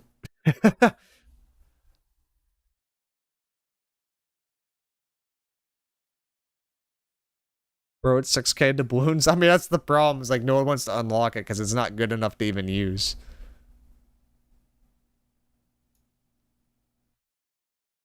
But like, I feel like it's more useful than Lich Gloves usually, but Lich Gloves at least has potential. So like, I don't know. But we said we wouldn't rank Fs. All right, we have 10 more minutes. Let's try to power through it. I'm gonna go to Crush. Could we do 1 minute pulls for the rest of these so I can get this done before the war pool? Potentially. Which clubs doesn't require an 8-hour shift into PvP zone. I'm comparing it to a non-artifact slot, though. Like, it's better than not running an artifact at all. Folks, quickly. Okay, Tempest Fury. Tempest Fury is the funny artifact that everyone tries to level up doing the worm and then gets kicked out because they're trying to level it up using the worm. But you can spin, and spinning is fun. For me, it goes in B. I think these fell off somehow, but they were supposed to be there. But to me, it's just like it's a B. It's like, yeah, you could use it, sure.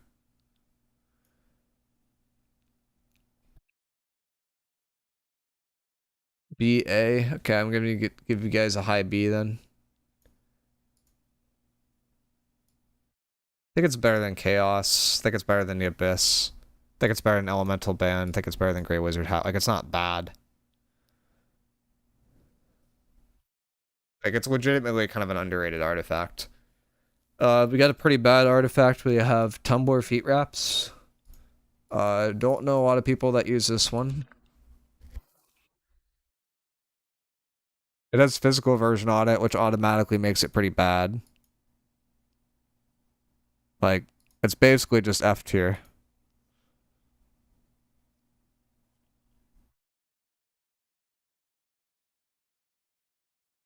No need to waste time. Go next. Okay. Are you guys actually not voting it for S? Oh, wait.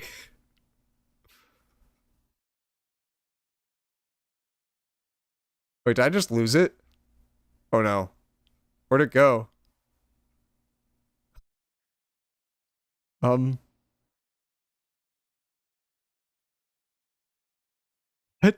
Just disappeared. Uh...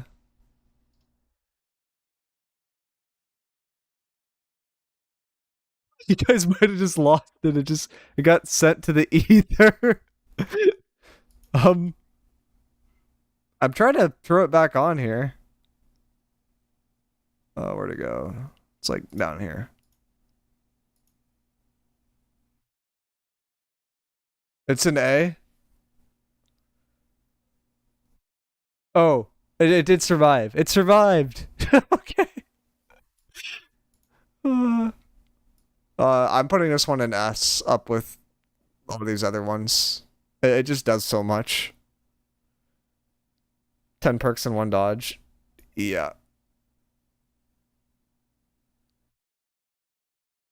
You guys had an F in there, unironically. Okay, we got the wall. Uh, the wall is it's really weird to run this one as a tank, because it can actively kill you, but like if I have a beginner tank player, I just tell them to run the wall. The weird part that got changed recently is if you swap to your offhand, you can dodge again. So in theory, the wall is better, and then also Kingly Fortified happened. Also, Chromatic Ward kind of got buffed. I'd argue the nerf was actually a buff, Crush, because the elemental armor, it's base armor. So your Fortify actually makes the armor better, and then that with the Kingly Fortified buff as well actually makes it like a little bit decent.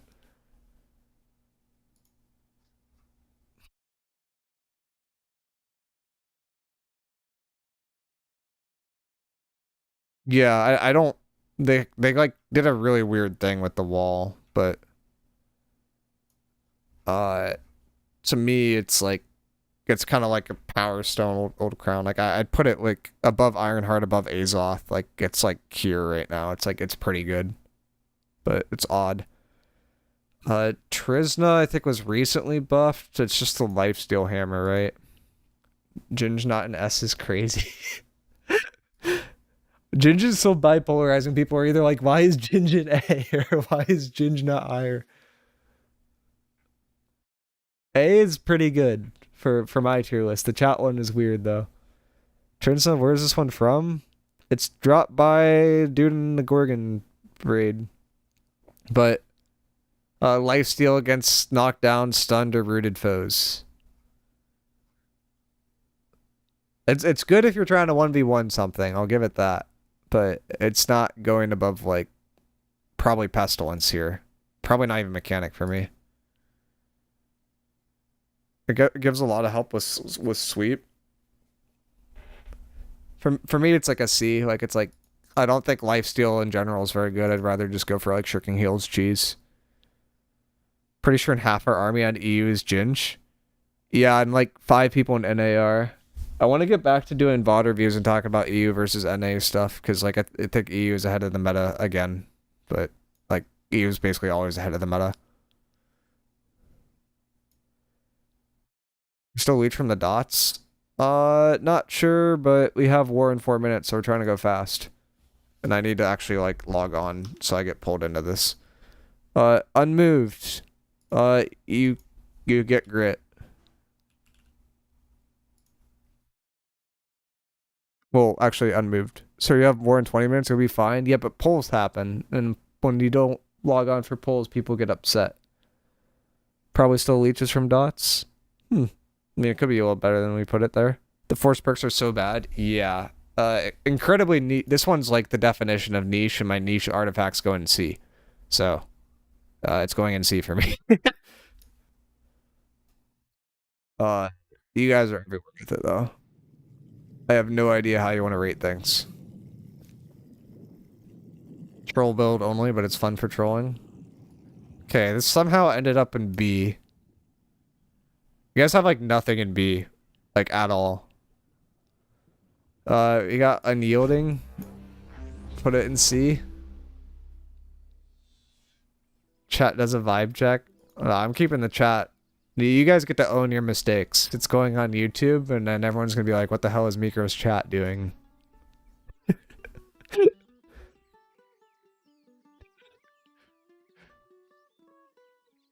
We got unyielding.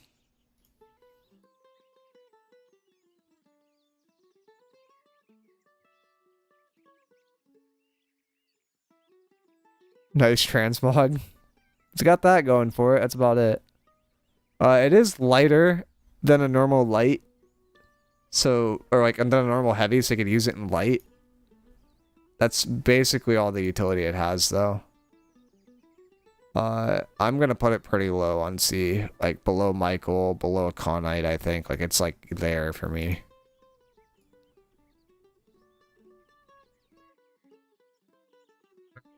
Vampiric Vestments. New artifact, good with like one thing in the game, and that's about it. But if you use Abyss with it, you can keep your mana lowish.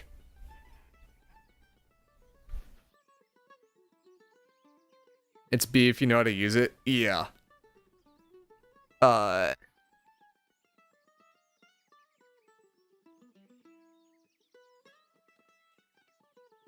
Ideal for Abyss Musket? Sure. I don't even know where I'd put this. Like, it's probably also in C for me, I'm not gonna lie. I'll put it next to Unmoved, because that sounds about right.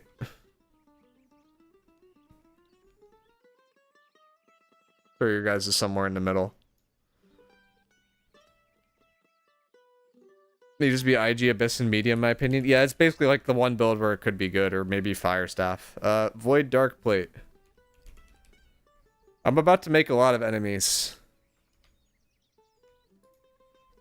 I'm gonna do something controversial on my list in honor of the EU people that I think are smarter than NA people.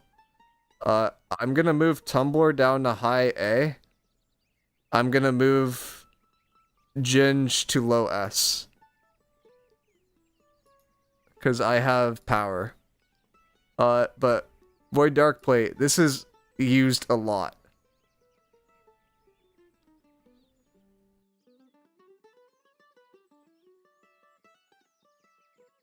S, move on. There's not a single person that's voted S for Void Darkblade. It's not going in S.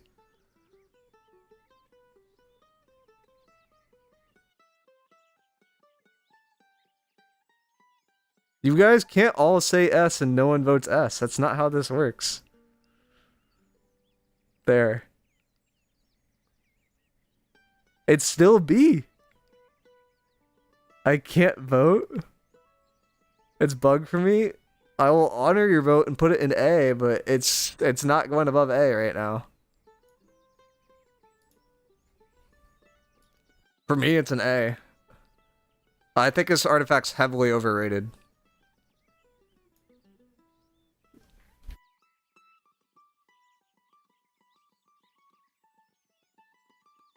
Crow, help me God. I'm logging in. I'm just like slowly logging in. We're at the title screen. Not below Nimble though. I think Nimble's higher. Yeah, you're right. It probably should be higher than Nimble.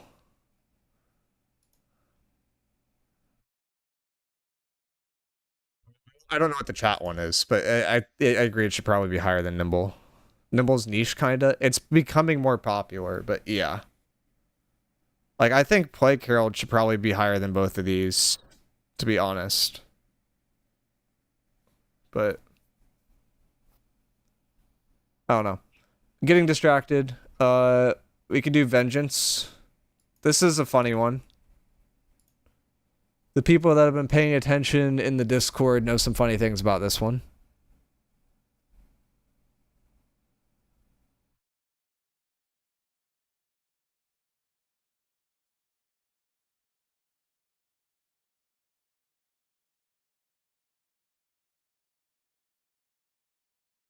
I don't even want to say anything until this is about to run up and I'm going to say my take.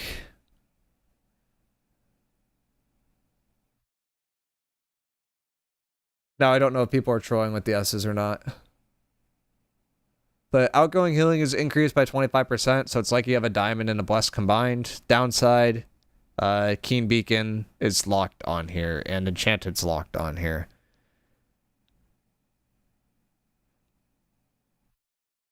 S is like salvage? Yeah, that's what S is for. So arguably top, I'd say 3 to 5, depending on what errors you look at. Probably top 3. Healer of all time, Curio, thinks this artifact's good. That off of me alone makes it go an S. And I can explain why he thinks it's good, but it's probably going to take longer than 10 seconds. But TLDR, don't actually use Beacon. Use the normal perks. You'll just do more healing. Run Nimble Coat. And Refreshing Divine Embrace only has a 0.9 second cooldown, so it's not a big downside. You'll just end up healing for more.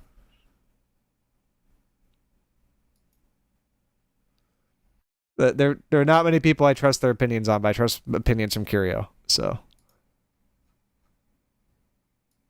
I don't know where you guys had it. I'm just going to throw it in low S because your list is already a mess. Venom.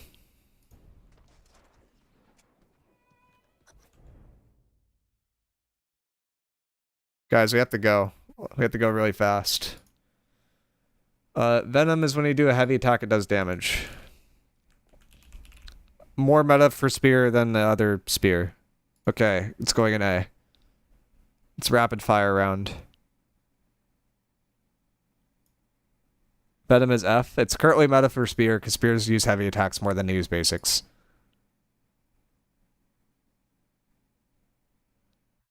For me, it's like about where Old Crown is. Is Vengeance that good? Holy? I think it's that good. But people haven't figured it out yet. I have extra things on here for some reason. Just ignore the tumblers that are on the screen. I don't know why the tumblers... Oh, I added those because we thought we lost the tumbler. Oops.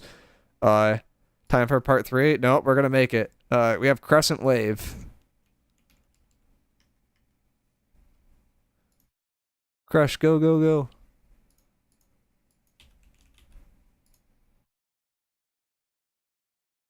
In theory, really, really good. In practice, haven't seen a lot of people use it yet and do well with it. Really good outside of war, within war, more niche.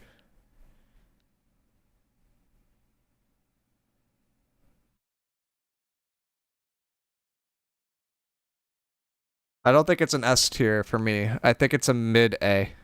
I think it's like about where Like, I'd put it about where Ironheart is. Like, I don't think it's that good right now, but it's pretty good. It's better than Ironheart. Like, it's like, if no one looks at you, it's insane. Like, it's a really good pug stonking artifact, but like in competitive wars, it's just not that good. That Greatsword was a mythic? Oh my god. Well, not anymore. Yeah, people just stat pad with it. They do damage, but it doesn't actually do anything.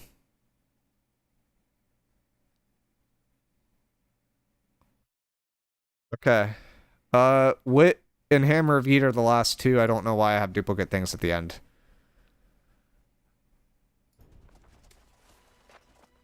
And I'm buying consumables for this war real quick. Alright. Throw chat back on the screen.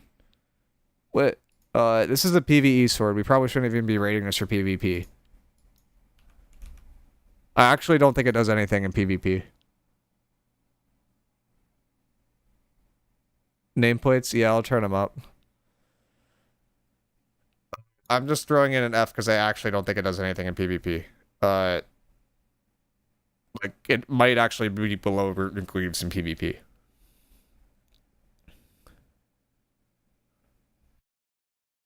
Okay. Moving on from Wit, because it does nothing in PvP, and I'm gonna save the people that voted C from themselves. Hammer of Yeet. This one's fun.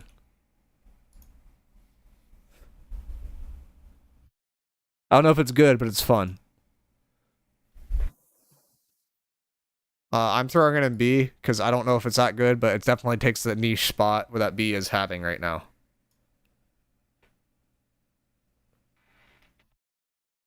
And I'll let you guys decide where it goes for you. Did I not put Wit in F for you yet? Okay, whatever. It goes in F somewhere. B? Ish. Vengeance is good now? I think Vengeance is meta, but people haven't realized it. It's hard, though, but it's meta. If Curio thinks Vengeance is good and it's the best way to run life stuff, I respect Curio and trust Curio with that opinion. Easily top 3 healer of all time, Curio, in NA and EU, like, with that opinion, says it's really good. So... But, yeah, you can ping pong with the... you can do that with Chaos, too. In general, for this... few artifacts, well, for you guys, you had a lot of them in A. Like, you had artifacts that were, like, best of within their class end up in A. I was more meta-driven with it, so I have a lot less in A. It's just the ones that, like, are actually changing the meta that are basically going in A right now. Ginge... I am leaning towards my EU brethren that are running that more, and a few smart NA people that are running that more. I think it legitimately increases your damage more than Tembor does and helps you stay alive more than Tembor does. Relentless, I'm biased. Also, insane AoE aura. Void Dark Plate, in my opinion, overrated. Actually doesn't help you live as much as people think it does. Tembor, very, very good. And all these A ones are very, very good. B ones are mostly niche. A are like useful in a few different situations. S are just basically good everywhere. Relentless isn't good in 3v3, but it's good outside of 3v3. C is like basically one build ever runs these, and then F is not good enough. And that is a summary of where everything ended up. I'm scrolling slowly for my list for people that want to take a clip of it, and then I'll scroll slowly for the chat list for people that want to take a clip of that. Okay. Now I need to actually prep for the war, though. So this is the Tenacity War where I'm playing tank. I am not playing Flail. And I'm playing it with IG. Or they prefer it with IG, so I'm gonna play it with IG. We'll throw on normal pots. And we basically should be good to go. That's all I have to do in terms of prep.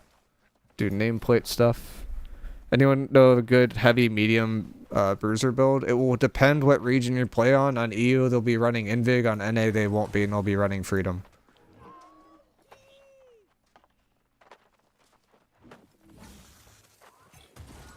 Wait, it's under game, right? Yeah, they're up to 100. Okay, we're good. And then I'm gonna turn chat back on, and I'm gonna move the chat over to my other monitor. You guys are in a different place now that only I could read.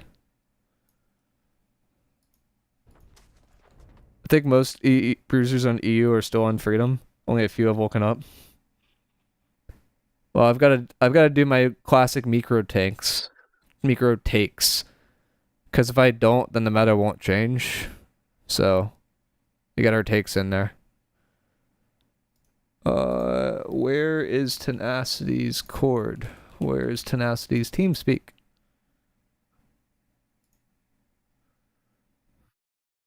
I don't have Tenacity's TeamSpeak.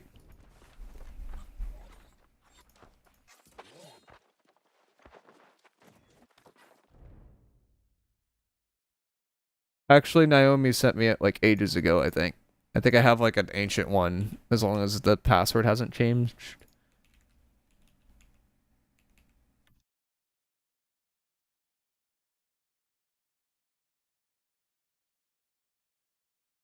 Oh god, there's no way I'm fighting this. I've talked way too much with Naomi. Yeah, no, this is cooked. I need the TeamSpeak from somebody or I'm not finding it.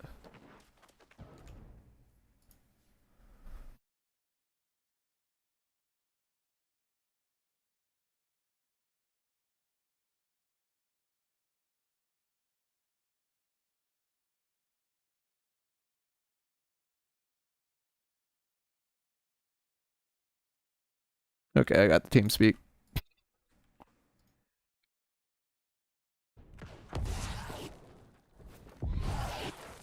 But we are tanking. We have Moore's shot calling and he's on Relentless, so I'm not going to run it.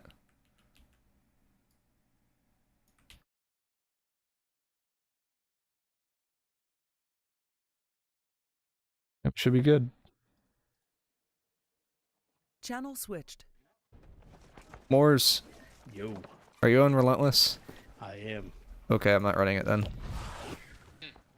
Respawns mic check. You know me, bro. Relentless enjoyer. I'll be permanently running Relentless from now on. Yo, XR, let me get it. Siren, can you calm please? Yo, what up, what up? Respawns mic check. Hello, hello. Thank you. The only shield I could use with Ankh has strike protection is the wall. Okay. Oh, no dodging allowed.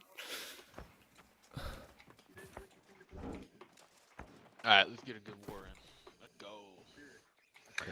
All right, boys. You already know war is gonna be hella comp. So get ready for it. All right, get ready for it. Make sure you guys are doing your utmost to stay alive. All right, do your utmost. Why am I in combat? Let me respect my attributes. I'm panicking. We got a minute left. Once again, check your gear, check your stats, check your attributes, check your consumes. Check everything. Start your nameplates. Look at your VOD. Look at the video settings. Start your VODs. Right. Close your gear slots because apparently that's a problem. I don't know. Like What? Yeah, close the gear slots. I don't even know where that button is. Close the at the bottom below your health bar. Hit the show and hide gear sets. Hit that. Don't just close the tabs. Yeah. Okay. Yeah, because for some reason I don't even know what the problem is, but it creates a problem. Because I was just doing the tab things, like just closing the tabs. Say a prayer to the machine god, whatever. Yeah. And then I did it, and it worked. There's no way. All right, boys. Let's lock in. Let's lock in, please. We are. I've already won 2 hard wars today. We're going for a third. All right. Mors, I haven't won a war in a month. Let's 5 go. seconds. Miicrow has not won a war, so we're winning it for Miicrow. Let's go, gamers. We love Let's go. All right. W. Lock in. Let's go. All right, they're egoing B as I knew they would. Let's go. Right, Just watch out for LOS on the right. It's not. I don't know if that's a full ego. From 9 to 10, make sure you guys are checking. Yeah, out. this looks weak. This This looks kind of weak. Yeah. Actually, no. This looks pretty good. This looks pretty good now. Darn behind him here. He's over here as well. Use it. I'm blowing botch back into you. Heard that. My macro can die on flag. He's alone. Just play for the circuit. Play for the circuit. My miicrow, their take on the bottom of the point, you can die. I'm pulling from flag. Yeah. Stepping bot Fish left. here, Bruiser top right. Nice, mid-tier Bruiser on the top right now. You know what's happening on Why am I C. switching weapons? It doesn't do anything anymore. Right in, top right. Top right, yeah. Yeah, I'm looking for shower top right. Actually, I'm gonna wait for crash. Wait for Are you crash. guys good on C? Or you guys need? Sacred. Oh, You avoided the top. hey, Go watch to A. C. 10 seconds. Go to C. They're rotating. They're rotating. Split. Group 5 and 3, 1 and 2. Let's go to C. Let's go to C. Let's go to C. Let's go to C. Go to 5, C. Go to C. Go 4, to C. 3, 2, Everybody's out. 1. Right? Yep. Response now. 4, 20 6, seconds. 7. Give A and just be on B. Just help them win that. There goes top mid. Oh, that's slow from the ground. It's annoying. 10 seconds. Rapid step on C. Rapid step on C. Rapid Right step on up C. there. Gives them top left. Gives them Yeah, top look at left. top Top left. left. Good golf. Good golf. Good golf. Top mid. Good golf. Top mid. Good golf. Top mid. Good You're golf. going Top top mid. mid. Look at mid-tier Bruiser. One. Response now. 20 Oh, seconds. you're gonna get what the? That was crazy. Nice. Careful. Grabbing a road. Look at the fears. Look at the fears. Ramos on the right side. Stop tripping me. We're gonna see the crash on mid right. 10 seconds. That's ready. 5, Nice. Get ready. Hard. Play for the zone. Play for the zone. Hey, Look watch, at Response now. look at 20 Tuna mid seconds. right. Get Tuna mid right. He's isolated. You get Tuna mid right. You can die. You can point. Look at these right side. Nice. Let's try. They're gonna send. Just make sure you're stepping. They don't have enough to kill at this end. Be sure stepping. 10 seconds. Yo, make sure. Yo, on C, we're gonna crush one person. So get ready. Careful. Get out of the right side. Get out of the right side. Don't Get worry, right it's not side. bad. One person. Get ready. We're gonna send one person. Look at Boyd in top mid in 3, 2, 1. Get Boyd on flag. Boyd on flag. Boyd on flag. Boyd on flag. Boyd on flag. Boyd on flag. Boyd on flag. Nice. Oh, that was smart. Hey, Yo, watch. group 6, go back. Group 5, go back. Group 5, go I'm back. looking Group 5, at go back. him. Is that Yo, the- they're gonna 10 stop- seconds. They're gonna stop right. They're gonna stop right. They're gonna stop right. Weak side.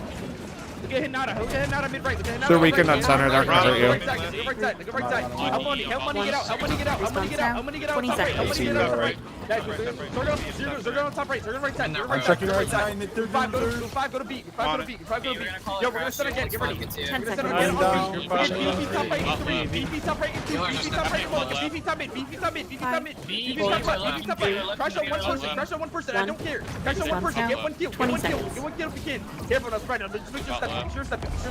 Make sure stepping. Make sure stepping. Make sure stepping. I'm stepping Mid top to left. right being 10 seconds. CJB, bot left. Yeah, just careful, mid left. Mid left. Get out, get out, get Mid out. left. Reserve ball left. Reserve ball left. Response now. 20 seconds. Try to focus one person. Focus one person if you can. We're gonna set again. Get ready. Get him right side. Give us the break. Give us the break. Give us the break. Give us the break. Give us the break. Get some kills. Get some kills, please. Don't die. Don't die. Don't die. Don't die. Yo, we're gonna set again. We're gonna set again. Look at mid right in 3. Bottom in 2. On red and 1. Look at bomb mid. Bomb mid. Bomb mid. Bomb mid. Bomb mid. Bomb mid. Bomb mid. Bomb mid. Bomb mid. Bomb mid. 20 seconds. Get the fairies. Get the fairies. Nice. Go to third right. Third right. Third right. Third right. Sorry. Third left. Third left. Get top left. checking Get top top left. left. Top left. Get top left. Monkey. Monkey Franklin. Nice. Let's spread. Let's spread. Let's spread. Let's spread. 10 seconds. Descending. Get out. Get out. Group 5. Come back. Group 5. Come back to C. Group 5. Come back to C. Group 5. Come back to C. One. Group 5. Come back to C. Response now. Group 5. Come back. 20 Group 5. seconds. Come back. Yo, hard Zerg up. Play for mid-tier, the Zerg. flag, Take it one person. I Look see at that, mid-tier I see Bruiser. that. Look at mid-tier Bruiser. Look at Wanna mid-tier grab, Bruiser. Look at grab, mid-tier grab, Bruiser. right, right, Mid-tier right, Bruiser. right. Mid-tier Bruiser. Mid-tier Bruiser. Stick it. 10 seconds. Nice. We're gonna set again. Get ready. We're gonna set. Oh, I'm lagging. All right. Hold on. Get ready. Yo, play for this bottom. Get Casey. Casey, Bobby. I need to put Storm back on the full charge. Pick a name and play for it. Pick a name and play for it. We're gonna send. Yeah, it's for Flail, I'll go. Bottom in 1. Oh, hold it. Get out. Descending. Entomb, out of tomb. Reset right side.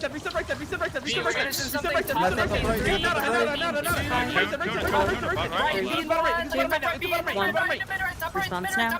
Nefarious plagued. Nefarious rended plagued. First bomb mid. 10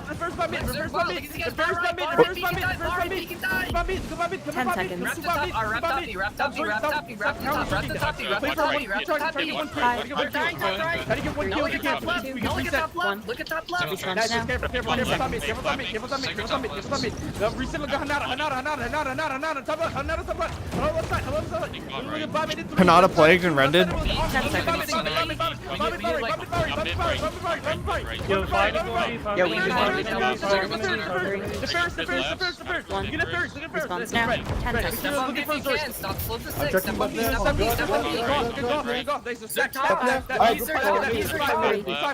Do we go B? Do we go B? Response now. 28 seconds.